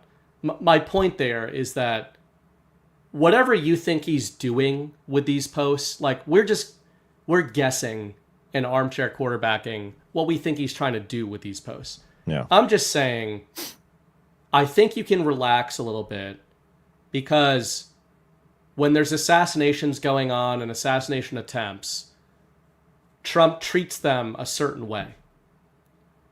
That's serious. And when there is supposedly the very real possibility, we are told, of World War III with the new axis of upheaval, according to The Guardian, in Russia and China, Trump makes ridiculous, rambling posts about Russia and China, and then about the UN. Like, these are the kind of posts that when I'm in Normieville, normies talk about of how ridiculous Donald Trump is, and I just smile. But I understand why they think that, because this is all they get out of him. They're like, man, he's just... What you just said, like, sparked a thought for me. And first of all, like, obviously, if that was intentional, like somebody's trying to do that, like, yeah, fuck. Yeah, and I believe that's probably true, by the way. Yeah, it is funny that the whole Secret Service is on the case when they haven't even told us. Well, one, they were told the reason he got the assassination attempt in the ear in the first place, like them being awful, and we still have no answers on that. But that's besides the point. What you just said there kind of sparked a thought for me. Like, it's so cartoonish, and yet all of Con Inc., all of the mainstream right media who's been pushing this consequence culture and cancel culture, they've taken this thing so seriously on Twitter. Like, I don't know if you've seen some of the videos of some of these people, like the Benny Johnsons of the world. Like, this is absolutely terrible. Like, this is awful. This is the worst thing anybody should have done. You know, they were Benny trying Johnson's to. gay, so I know, but this is like every time Trump does something like this, they can't read the tea leaves here and see like how sarcastic he's being, and just like he doesn't actually think that like he's not. He doesn't actually think he was. Like, he's not upset. Like, he's not upset. Yeah, and he was making jokes about it. But then he puts this post out, and you get these sound bites and talking points from all these douchebags that are like, "This is super serious. We need to take this all super seriously," and it makes a joke out of them. He's almost like baiting them into making asses of themselves. Well, yeah, I would agree with that. I would also, first of all, I didn't even see that Chris posted the same Mitch Hedberg clip. So, oh, did he? Yeah, in chat. But yeah, that's an all-timer. But it's the type of thing, like, you're following the wrong rage path. If you could go into a room full of lefties and get laughed at, unironically, for something Trump said, you're getting upset over nothing, right? And the stuff you're talking about with Benny Johnson, like if I was talking to my in-laws, for example, and read that post, I would expect them to be alternatively laughing at how ridiculous it was, while also thinking it was kind of concerning that the president was that upset. Which is why I think that there's definitely some knowing engagement in the comedy phase and the absurdity of what's going on. And yeah, I do believe that there was sabotage. I believe that they were trying to screw with him because they're a bunch of petty faggots in the UN. And they've got nothing else, right? And part of the humiliation here of Trump putting these posts out, I think, is actually him kind of making fun of them. Like, this is all you guys have, right? Is turning my fucking escalator off. Oh, yeah. And my teleprompter. This is what you have. The United Nations. This is what you have. And yeah, it is what they have.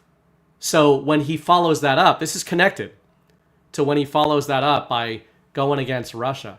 Vlad is not upset, in my opinion, about Trump going after him, because he's going after him through the proxy of the UN and Ukraine, who aren't going to do shit. And the funny thing about this is, if you read any of the, to your point, the really breathless and in earnest reporting about the Russia-Ukraine situation, even the Western globalist hegemon for the last year has been writing article upon article upon article of how there is no actual way that Russia cannot win or accomplish its goals on a kinetic level. There's nothing that could stop them except for the United States. And we know the U.S. is not going to do that. So I still can't believe the paper tiger. It's so funny. Yeah. So and funny. What's funny about the paper tiger thing is, like, that's usually applied to China. And what's I think yesterday or the day before, we got this big rage porn out of the EU that Chinese ships are docking, I think in Mariupol or Crimea. I think Crimea, for the first time since 2014, right? So we're getting, it's all coming together. We got this new axis forming in the narrative, and Trump is being real aggressive with them. But we know he's one of the bros. If we know he's one of the bros, you just chill out. We should move on from the UN stuff, because there are a couple topics I want to get to before we wrap up here. And one of them is this. We kind of mentioned at the beginning. Oh man, I got to see if The Storm Has Arrived has the video clip I was looking for. Yep, here we go. Unless you have any final thoughts on. No, I think things are going to get stupider. But I don't think we're going to World War III, and I think that the UN and NATO is being put on an island. When Trump, the only other thing here was Trump kind of augmented the narratives by calling Zelensky extremely brave and saying, like, they have what it takes. The Our Boy Z refrain. I think Our Boy Z has done irreparable narrative damage to NATO. Oh, for sure. And Trump is thanking him for a job well done. Sarah in the Cloud says, thank you for the laughs. Happy Wednesday. Thank you, Sarah. And Susie Q20, do you have any idea how much more I love you guys because you know of Mitch Hedberg? Shit is so funny. Mitch Hedberg. Who doesn't like Mitch Hedberg? One of the goats. Okay, let's watch this clip here about Jim Comey. We're also getting reports that some accountability may be taking shape for one of the most high-profile figures in the Russia collusion hoax, former FBI Director James Comey. Multiple sources confirming to Just the News that the Justice Department is in the final stages of deciding whether to seek a federal grand jury indictment in the Eastern District of Virginia, accusing Comey of giving false testimony back in September 2020 when he denied that he had authorized leaking any classified information. Now, this indictment is based on some documents that Just the News, if it happens, remember, the indictment hasn't been handed up yet, but if it were to happen, it's based on documents we made public back in August that show the federal prosecutors had evidence that Comey did indeed authorize the leaks of classified information, while one of those was confirmed by his former chief counsel. That's a pretty big deal. One of Comey's other advisors was recently subpoenaed by federal prosecutors in that criminal probe. So activity is ramping up. The deadline for the statute of limitations is next Tuesday. So if they're going to bring those charges, it's going to have to happen between now and next Tuesday. All signs are, though, that the prosecutors are heading towards a possible request for an indictment. We'll see if the grand jury hands it up. The one thing here, though, I mean, it's cool, whatever. Comey's a guy we've all been wanting to see some sort of justice and accountability for. But the fact that he said this, and it's for the line to Congress thing, I don't think that necessarily fits the definition of accountability. It doesn't feel like accountability. Because like accountability is supposed to ensure that people like face the consequences for the crimes they've committed, right? Like, and we believe Comey, and based on evidence we've seen, like this guy was at the center of a lot of really nefarious things related to the Trump stuff. And you could play the, you know, maybe he's just a white hat and this is him kind of getting off the hook and, you know, getting punished for something. But, you know, I'm not on board with that. I don't think we've seen proof of that yet. I think that's speculative, and I could be wrong, and that's fine. If it turns out I'm wrong on that, it is what it is. I don't care. But if this is all he goes down for, and this is what I'm worried about too, is like we're going to see a series of lackluster charges for these people, like lying to Congress and, you know, I don't know, improperly holding on to classified records. When we believe these people have committed treason, that doesn't feel like accountability. That feels like a slap in our face. That's what that feels like, in my opinion. Yeah, the caveat, as always, is this the beginning of things? Sure. You know, is there more? Is this the start of a thread being pulled? And I'm willing to see if it is. Sure. Yeah, if it's the end game, then it's weak. And you know, I think we often talk about, you know, Chris might talk more literally about informational timelines, but even just more generally, if you're kind of engaging with this kind of stuff, then you know that you're operating on certain informational timelines, which is why engaging with some of the stuff coming out of Solomon and these quote-unquote disclosures can be annoying. And it's okay for people to feel that way. You know, people, if you say something like that, or you say the accountability isn't enough or isn't what you wanted, there's all kinds of people who start attacking you, saying like, you got to trust the plan, blah, blah, blah. But, you know, that the narrative that Solomon is haltingly, we've praised him on the show this year, but the narrative that he is clearly being charged with disseminating is a decade behind where we're at. So forgive us if we don't get pom-poms out and start cheering because James Comey is going to get slapped on the wrist for lying to somebody.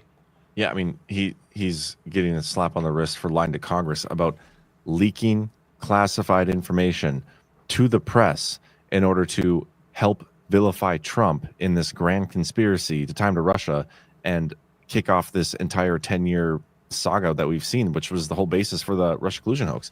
And so, yeah, you're absolutely right. Like, if this is just the beginning, that's great. But then tell us that, like, you don't have to just Instead be like, of saying the accountability is taking we're finally shape going to and see some accountability on James Comey. And it's like if what if it came down to it and it was we're going to finally see some accountability for John Brennan, who helped falsify, you know, intelligence reports and all that bullshit. Like, is that accountability? No. It's not. Like, one of the things that we need as a country itself is like we need a healing process. Like, we need to heal and come together a little bit, which it's not going to be easy to do that. And I don't know how that's even possible if some form of actual accountability isn't in the mix there. And I'm hopeful that we have the right people in place to do it. But I mean, look at the timeline of this last week already. Trump comes out and has this pretty much scathing few Truth Social posts about Pam Bondi and puts it on her, and then comes out afterwards like, oh, well, it's, you've been doing great. I love you so much. You're awesome. It's not you, it's me, whatever. And then they fire the attorney in Eastern District of Virginia. They put one of Trump's aides in there, and that's the one who's bringing this.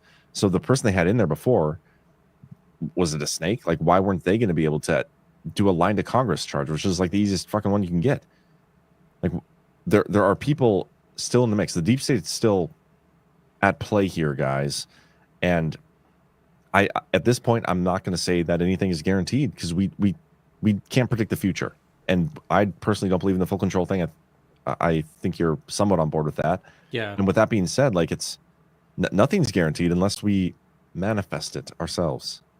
Yeah. Well, the Pam Bondi point is a good one on another level, because we can only comment on things, and everyone in the audience can only engage with the info war in the present time. We can project forward. We can attempt to project forward.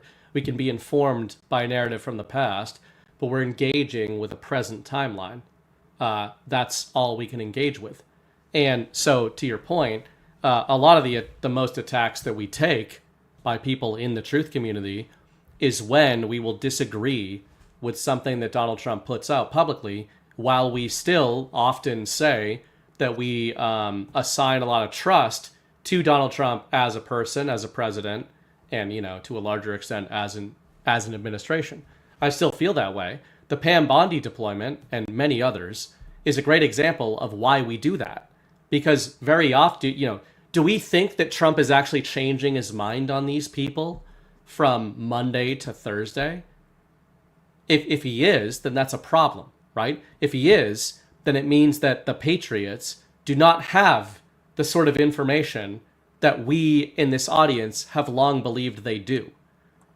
If they do have that information, it means that Trump, when he's putting information out there, is psyoping you. And again, people need to get comfortable with that.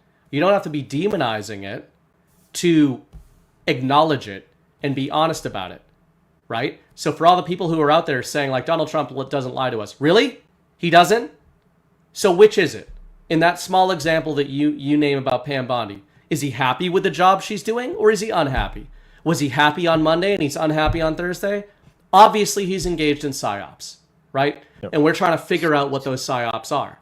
You can feel however you feel about the fact that he's engaged in psyops. I believe if he is, there are reasons for it. You often bring up the Rich Higgins battle space. Yep. The ultimate faith, logic-based faith I can assign to Donald Trump is that he understands the battle space he is operating in to a higher degree than we do. Of course. We don't have to assign our faith to him, right, with everything.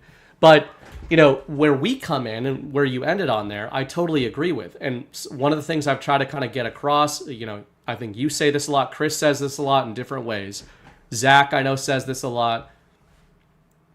It may very well be part of the plan for us to communicate the way we are in order to lend that mandate to Trump. So again, like, people come out, you question something Trump says. Am I not supposed to question the ridiculous, silly post he put out today about Russia because Trump put it out, even though in 2 weeks he's going to completely reverse it? Yeah. And that's the problem. People are locking themselves into this cheerleading mentality where that means whatever Trump is saying right now is the truth, even though those same people know that it's not. It's actually usually not the truth. It's usually something he's saying for a specific reason that may be good, but it may also not be true. Well, also, they may not know that, though. Yeah. Like, some of these people, they just fair. react to everything and map it onto whatever, match online, like Chris says. But what you said there, too, is it's a really good example of the feedback loop that Trump does, where he's trying to gauge the temperature, I think, sometimes with what he's posting. And so he'll post something scathing of Pam Bondi. And I think I think there are legitimate criticisms that can be levied against Pam Bondi. And I've been saying that for a long time, as you said, much to, the audience sometimes isn't a big fan of that, especially when all they want is sunshine and rainbows. One of the excuses they gave for, who was it? They let go one of the assistant guys at the DOJ. Actually, I think I have the story here. Still have my show stuff open. Yeah, this guy, Chad Mazzell. Never even heard of him before, but he's the one leaving the department because the White House staffers had grown frustrated with Mazzell, believing he should have shielded Bondi from fallout over the Epstein files controversy. Like, what a silly thing to say. Like, this guy didn't go on Jesse Waters and say he had the Epstein documents on his desk. This guy didn't invite all the info. Well, maybe he did send the invites. I guess I don't know, but he wasn't at the table meeting with all those influencers like DC Drano and Thurnovich, giving them binders, and he didn't do any of that. Like the frustrations and the fallout over the Epstein files controversies squarely, in my opinion, on Pam Bondi's shoulders, where it belongs. Like, you can have criticism like that. So when Trump puts out these True Social posts and scathing review, and then like I love her. Like, how do you feel about we're freaking 10 years into this shit, guys? When are we going to see some accountability? Like, when he posted that first one, I was like, about fucking time. Awesome. And then he comes back after and it's like, I love her so much. And dear Pam, you're everything to me. It's like, fuck that shit. Go back to the other one. Like, he wants people to react. He wants to see people react and see how they react. And in the post where he's critical of Pam Bondi, he even says, like, I've seen 30 posts now of people that aren't happy that we haven't had justice yet. What's going on here, Pam? He's basically yelling at you, telling you, like, hey, guys, maybe if you speak up a little bit here, you can help get the mandate moving yourselves. But everyone's like, oh, see, it's just kayfabe. He's just, do whatever. Do your thing, Trump. We'll just sit back and watch everything play out and can't wait to see how this movie ends. But maybe he wants a little more active role. Maybe it's one of those, what are those movies called where you actually get involved, like interactive something? Choose your own adventure. Choose your own adventure, yeah. Yeah. And maybe that's what he's encouraging you guys to do. And this has been our talking point since day one. Yeah. It's literally why we have created the Badlands Media Badlanders groups. Go to badlandsmedia.tv, click on events. Not only do we have tickets available for Cocoa Beach, by the way, coming up here in November, it's going to be a great old time. But at the bottom, find a local group, get together with like-minded people, and don't be afraid to voice your opinions. You shouldn't be afraid, because these people are accepting. It's okay to disagree on stuff. These are the groups where you don't have to worry about like saying things that don't fit in with social consensus, which has been a big topic of discussion this last week. Like, you can say things that aren't socially acceptable because, oh man, am I too insensitive to say this thing here? No, you're not. It's very important to have people that you can discuss like that. Yeah, you can disrupt unity sometimes. Anyway, sorry, I'll get off my soapbox. Yeah. I mean, the word you use there, and Chris often says this as well, unity and consensus. Those should not be analogous, but they are being used as parallels. They're being used interchangeably in the info war. And for the people that come into our chats and stuff and are like, you shouldn't be disrupting this. Fuck you.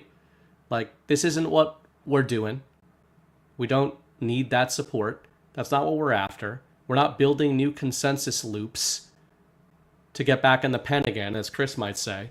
The thing about Trump is I largely agree that I think he is trying to provoke a lot of this out of people. And you really have to be ruthless with yourself and ask yourself, what did Trump mean when he talked about returning power back to the people? What does power back to the people mean to you? If you think it means just waiting until other people fix everything for you, then I don't know what else. What are you doing then? Mm-hmm. Why are you here? Why are you engaging in anything? Why don't you just turn everything off and just fuck off? Like, go enjoy your life, right? Like, ultimately, if you believe in this sort of total full control thing, top to bottom full control, everything's part of the plan, then there is no reason for you to engage in anything ever again. All you should do is turn everything off, not pay attention to anything, never exercise sovereignty or free will around any choice in your life or your children's lives, and be a sheeple. Yep. So I don't think that's what Trump wants people to do. That's definitely not what I want to do. And it may just be that, to your point, he's trying to get these things across, right? Like, come on, guys. It's the meme, the like do something meme with the guy with the stick, right? It kind of feels like 2025. There's a lot of that going on from Trump. You know, we've been surprised at many things. Yeah, it's been a weird year. Real stuff is weird. This week, the Russia stuff is weird. The Charlie Kirk stuff is weird. There's a lot of weird stuff. The Pam Bondi stuff. I mean, so many things are weird. And you do wonder if there's a little part of it that Trump is sitting there being like, to your point there, are they sitting there, the Patriots, going, my God, 10 years? And you guys are more passive than in 2017. Yeah. I have a great comment for this, but I have to point out something in the chat said, JDL37, I was stuck on an escalator for 3 hours once, LOL. Thought that was a great comment. And then a couple of Rumble Rant. Final demand. Thanks to Chris Badlands, I now see they give us a puzzle, 500 pieces, and every piece is from a different puzzle. Info war. It's gone full retard. Everything's a psyop. This goes back to the election, 2024 election. I am becoming more of the mind. Remember in the lead up to that, we're like, they're going to fucking steal it again, but it's a good thing. Yeah. Because everybody's going to see it. Everybody's going to be pissed off. And there's going to be no greater mandate for Trump to fuck shit up. And yet the uniparty, conning, everybody, as soon as Trump won, you know, they're like, okay, business as usual. Let's go back to the tranny fight and all those things. And elections are fine. We just need to register more voters. And everything's playing out. Like, is it possible that even Trump himself thought, like, there's no way they're going to let me win this, and then it's going to be perfect self the mandate? And then now that he won the election, part of his like mandate to get things done is everybody's kind of gone back to sleep a little bit. And this is what we were worried about in the aftermath. And people didn't like us saying this. Yeah. And I have to point this out because Trump himself has been out here again reminding people that our elections are rigged. He talks about how he won on a landslide, all these things, but, you know, it was rigged. How many times has he freaking said this since he's been in office this second term? He's continually pointing that out. It was still fake, even though I won. Yeah. And I'm, you know, part of me is glad that he did when we didn't have to go through any bullshit. But again, part of I think political engagement is such a crucial thing in our political process as a whole. Like, that is part of what everybody needs to do in this country, and that could be a whole different, a whole spectrum of different levels of what that even means. Like, for some people that's literally running for office. For some people it's just getting into a local community and doing what you can to affect change at a local level. But regardless, I feel like we've been lulled back to sleep a little bit, to this level of comfort that we haven't necessarily, I don't want to say deserved, because I don't think that's the right word, but we haven't earned that level of comfort yet. And it's honestly something you should never have with any of this stuff, because you're risking going right back into the slavery, essentially. But does that make sense? Yeah, it does. Okay. And I take it one step further. Imagine some sort of scenario where 20 years from now, the White Hat plan is over as we understood it. We took the country back. We didn't do anything, the people, except for vote in fake elections and cheerlead online. We didn't engage with anything. We didn't challenge the administration ever. We didn't prod the Patriots or the White Hats in any way or tell them where we wanted the nation to go. If you looked at the MAGA audience, the Trust the Plan audience, would you want those people controlling your future all of a sudden being thrust into leadership positions? Now, on the one hand, would I want them more than the establishment? Sure. Yeah, they're good people, right? Like, they're probably good people who are in these audiences most of the time. Maybe have some of the same macro beliefs, first principles, all that. But have they proven that they have any kind of will to exercise that kind of first principle sovereignty.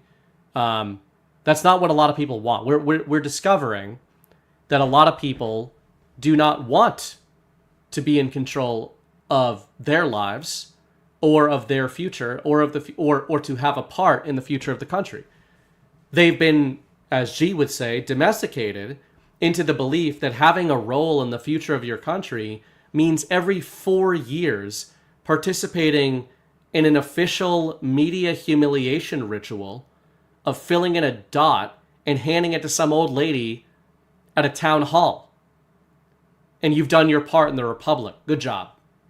You helped say, thanks for engaging. Like, thanks for coming, right? Here's your sticker. And they actually, to drive the point home, they actually give you stickers now when you go vote. I love right? those stickers.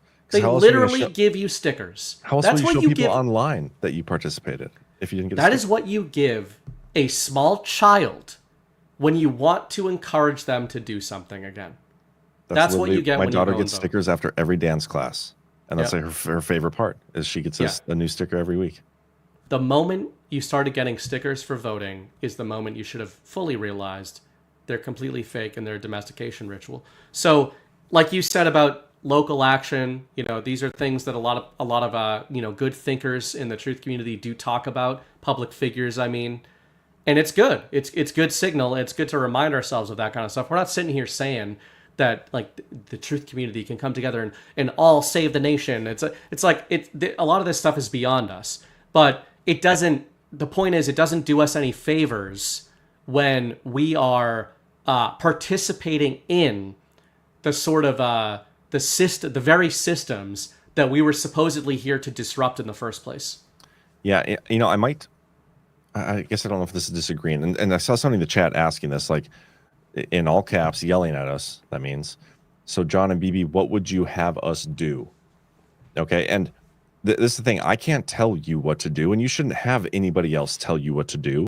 You should be able to figure that out for yourself at your own like personal local level.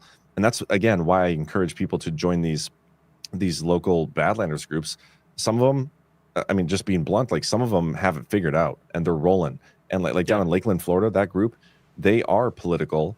Vita's got that group cruising, and they bring in like local government and speakers and the relevant stuff. They're taking actions with local elections. Like they're doing shit. They're moving the needle in a local level, and that's amazing. And some other groups are just doing it for the community and camaraderie and the fornication, as Burning Bright would say. And that's good too. Maybe that's all you need. Yeah. But I can't tell you what to do at your local level. I don't know what that looks like. I don't live in your local level. And, maybe you need to get together and start brainstorming. Maybe it's, okay, let's call in somebody from our local school district to come speak to us at one of these events. And then maybe the next time it's somebody on the, I don't know, like the county board or whatever. Like you can start engaging with people and start giving your feedback. And I know at this moment in time, our elections are not real, fraudulent. We can't trust them. And the people that are in power that we're supposed to be accountable to the citizens may not be. Maybe it's not that way everywhere, but for the most part, that's probably the case. But you can at least start doing those things and start moving the needle in those ways, because it is possible. I think there are things that can be done at a local level just by getting together with enough people and bringing in other people to, whether it's give opinions. Maybe somebody else out there has a really good idea, like the tactical civics group. You can bring in a speaker from there. There's great ideas out there. We're just trying to encourage the actual community aspect of it, because I understand the importance of that. When I started getting into this world, that was the one thing that I didn't have people. Like I was on an island, and it was not fun. A lot of us didn't. That's why we all, that's why this all came together, really. Yeah, absolutely. So yeah, that at least take the first step. Yeah, I would add to that and say that, I mean, I agree that we don't have the answer, right? But you can't let that stop you from understanding there's a problem. And I'll use kind of an addict refrain when you're talking about AA or anything like that. If you're going into a situation like that and there's a problem, you have a problem, to use the biggest cliche you could use of like somebody with addiction problems, somebody doesn't have to provide you a solution for you to understand that there's a problem there. I hate that mindset. Fuck. Not your mindset, the people who say that. Like, so yeah, what's yeah. the solution then? Right. Fucking no. The first step, the oldest cliche in the book, is admitting you have a problem, right? And the reason that that is a cliche is not just because it's true, it's because it works. If an addict truly admits, and believes that they have a problem, they are going to start making changes in their life to address that problem. And that addressing of that problem is different for every single addict. I have seen this in my family. Completely different people with the same problem, addressing that problem in totally different ways. I am sure that that would not work with each other, right? If person A did what person B did, it wouldn't work. And I'm sure everybody in the chat has somebody they know, similar type of situation. I think that's kind of what's going on in the info war, in the Great Awakening, right? People that are sitting there, to your point, and saying, well, give me the solution. How do you think we should save the country? It's like, I don't know. But I know that what I do know is that if you're sitting there shooting up the heroin, or if you're sitting there saying, thank God the Patriots are going to save us, that is not the solution. Yeah. I don't know what the solution is, but I know that that's not it. This is funny because this can be very similar to the way Chris looks at, and a lot of us look at, just narratives in general and events and trauma events, especially. Like, you know, you'll say, I don't believe that thing that they're saying, right? Or that they're showing us. And then somebody's also like, well, then what do you think is happening? What do you think the truth is? Yeah. It's like, I don't know. Like, I don't have to know what the truth is to know that that's not it. Right. And it's the same thing with actions like this, I think. And again, we don't know what your area requires. We don't know. I mean, I do think we're on the right track with the events. I do think that is hugely important. I really do. And getting involved locally is going to look different for every single person, depending on what age you are, where you live. I mean, there's so many different things. But again, badlandsmedia.tv/events, click on local groups. Highly encourage you to at least take that first step. And there's one other thing I wanted to say, but I can't remember it now. Damn it. It was really good. But apparently not that good because I forgot already. So whatever. I am getting so tired, man. I'm ready to start doing rants and shit if you are. Well, we did all the rants during the show. We got boost, though. Oh, so I think I remember what it was. Somebody in the chat said something. I don't remember who it was. Is like, don't be afraid to speak truth or speak your mind. Yeah, keep spreading the truth no matter how many eye rolls you get. And I think that is a good first step too. Like, not only getting involved locally, getting in groups, but just being like that beacon of truth, or at least, and sometimes it's not even beacon of truth. It's just you being that beacon of not participating in the psyop. Like, you are going to say something that you believe to be true, and it's okay to be wrong. Like, you don't have to always claim to have all the right answers. And I'm not trying to be preachy here, because I'm by no means, like, I don't have all the right answers myself. But this is just a great point that this person made, Kurt K23. Just being that beacon for somebody to be like, it's okay for you to say things that are hard to hear. And the Charlie Kirk situation is a great example of that, because so many people are afraid to be like, this Erica Kirk at the casket thing is a little weird. And anybody saying that at first was like, you can't say that. She just lost her husband and all those things. Like, it was not socially acceptable to say it. But then now, like a week later, with some hindsight, like, that was a little weird. I know. This is the example I'm using. Yeah. People are like, yeah, that was a little weird now. And there's people in Badlands that are getting texts from their friends that are saying like, yeah, I'm looking at this whole thing a little differently now. It just feels weird. A week and a half ago, it wasn't okay to say that. Why is that the case? Why can't we say things that we feel whenever? You know what I mean? Yeah. It should always be that way. So that's a great point, Kurt K. Like, keep speaking the truth. Keep being that beacon of, I don't need social acceptance to speak my mind. Yeah, and I think maybe a really simple way to look at this stuff is, if you found your way into what you call the truth community or the info war, then clearly you're not identifying as a political party or a political movement. And I would venture a guess that you ended up in this community by disagreeing with the central narrative and by not forming consensus. So why are you trying to form a new consensus group? That should be a question that everybody asks themselves. And I think a lot of us have to ask ourselves that on occasion. Like, it's not something that's just a permanent state of affairs where you evolve beyond that. Human beings seek consensus. It makes sense why we seek consensus. It's safe to. Sometimes it even makes sense to. Sometimes that means it is the truth. The consensus is the truth. But if you're in this community, you didn't get here by seeking out consensus. So now that you are in this world, I would just posit that you got to evaluate whether or not that's what you're doing. Are you trying to seek the truth, or are you trying to seek consensus? And if you're doing the second thing, it's probably not the thing that yourself from 10 years ago would have wanted you to be doing. Totally agree, man. You got some boosts for us? I do. Had Facts Not Wishes sent $50 over, ironically. Please be more questioning of the manufactured trauma that you were on Charlie Kirk Assassination Day. Kirk was an op. His death was an op. The fallout is BS times 1,000,000. If you guys give in, we're done. Make epistemology great again. I feel like we're Apparently not. we were not questioning the Charlie Kirk narrative. I don't think I've gotten more shit from people for questioning things than we did with. Yeah, I love you. I love you, Facts Not Wishes. You're a supporter, but I mean, this is why it can get a little silly at times, because it's like we have been being attacked for 2 weeks over exactly what you are saying we are not doing. Hey, but I love the enthusiasm there, though. That's the attitude to have. Like, you need to be questioning more. Yep. Yeah, fair. I'd rather that than people who send us boosts and say you're questioning too much. So yeah. Joe Biden's football. I've come to humbly appreciate that when an autist of executive orders, a combative etymologist, and a master of triple entendres all conjugate media in the singular, it might be a feature and not a glitch. Love it.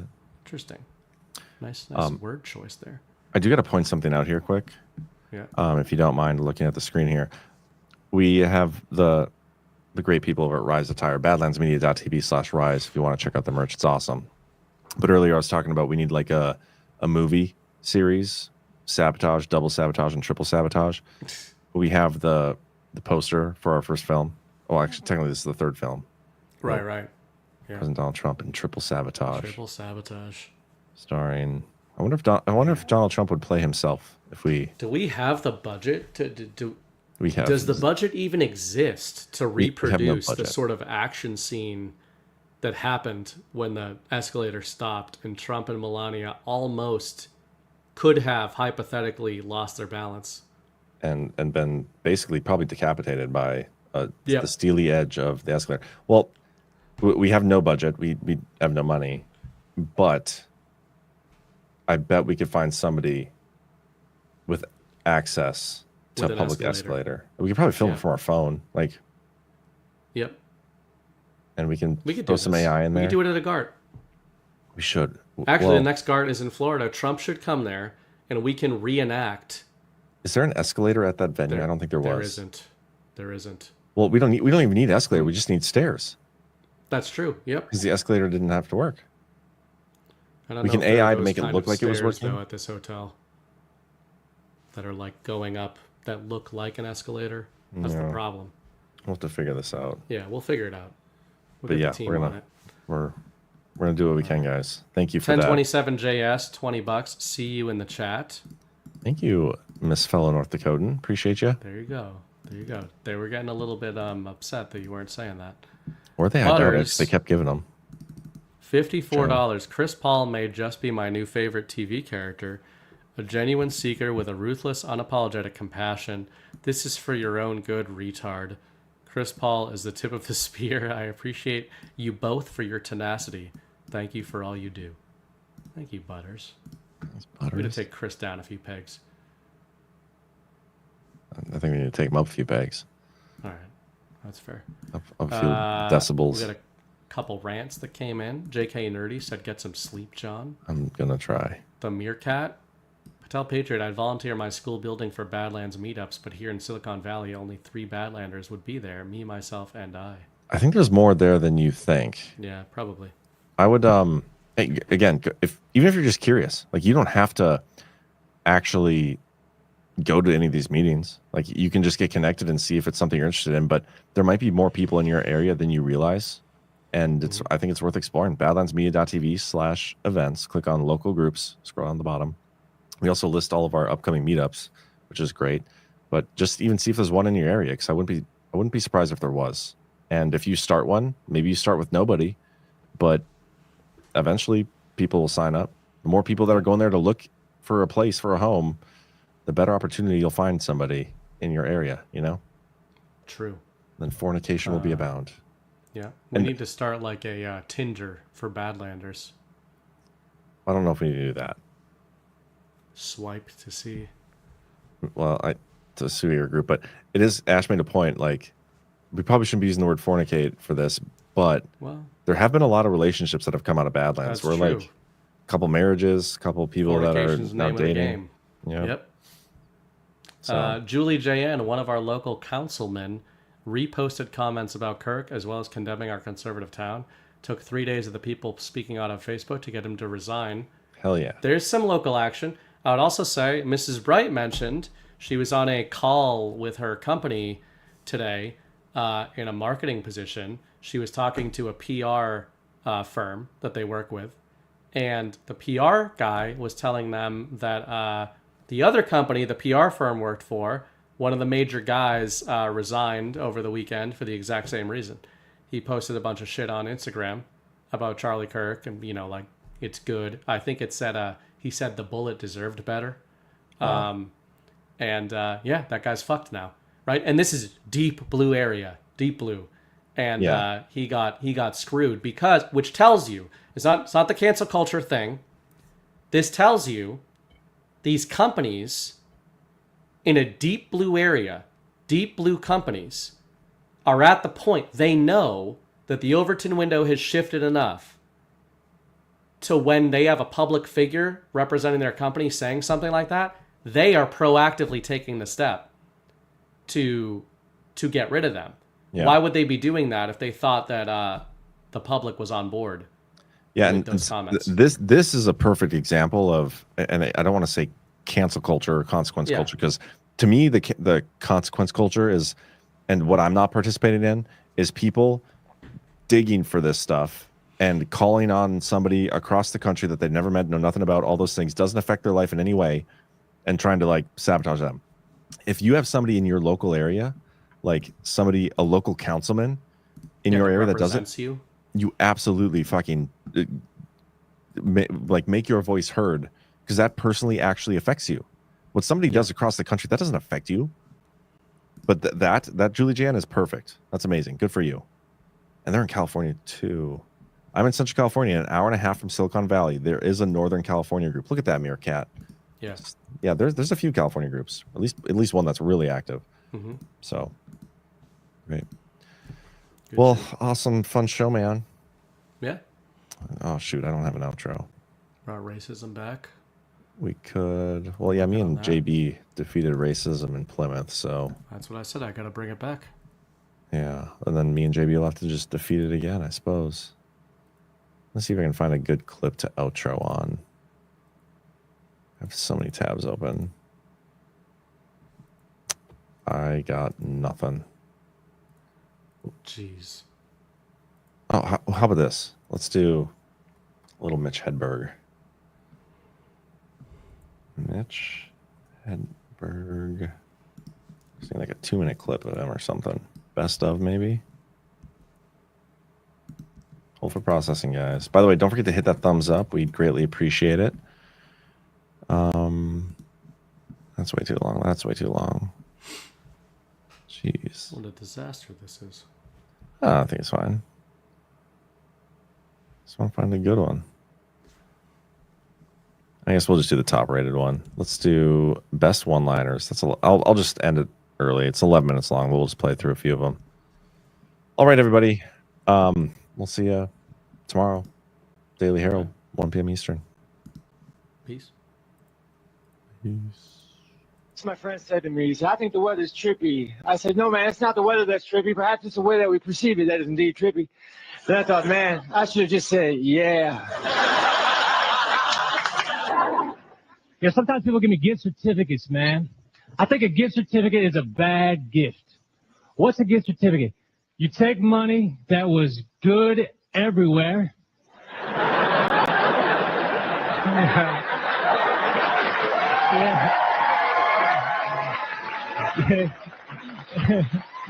You took a little long on that clap now. I had some extra lines there, but I can't do them. I smoke cigars occasionally. I don't know a lot about cigars. So you might have the cigar store, the man behind the counter said, what kind of cigars do you like?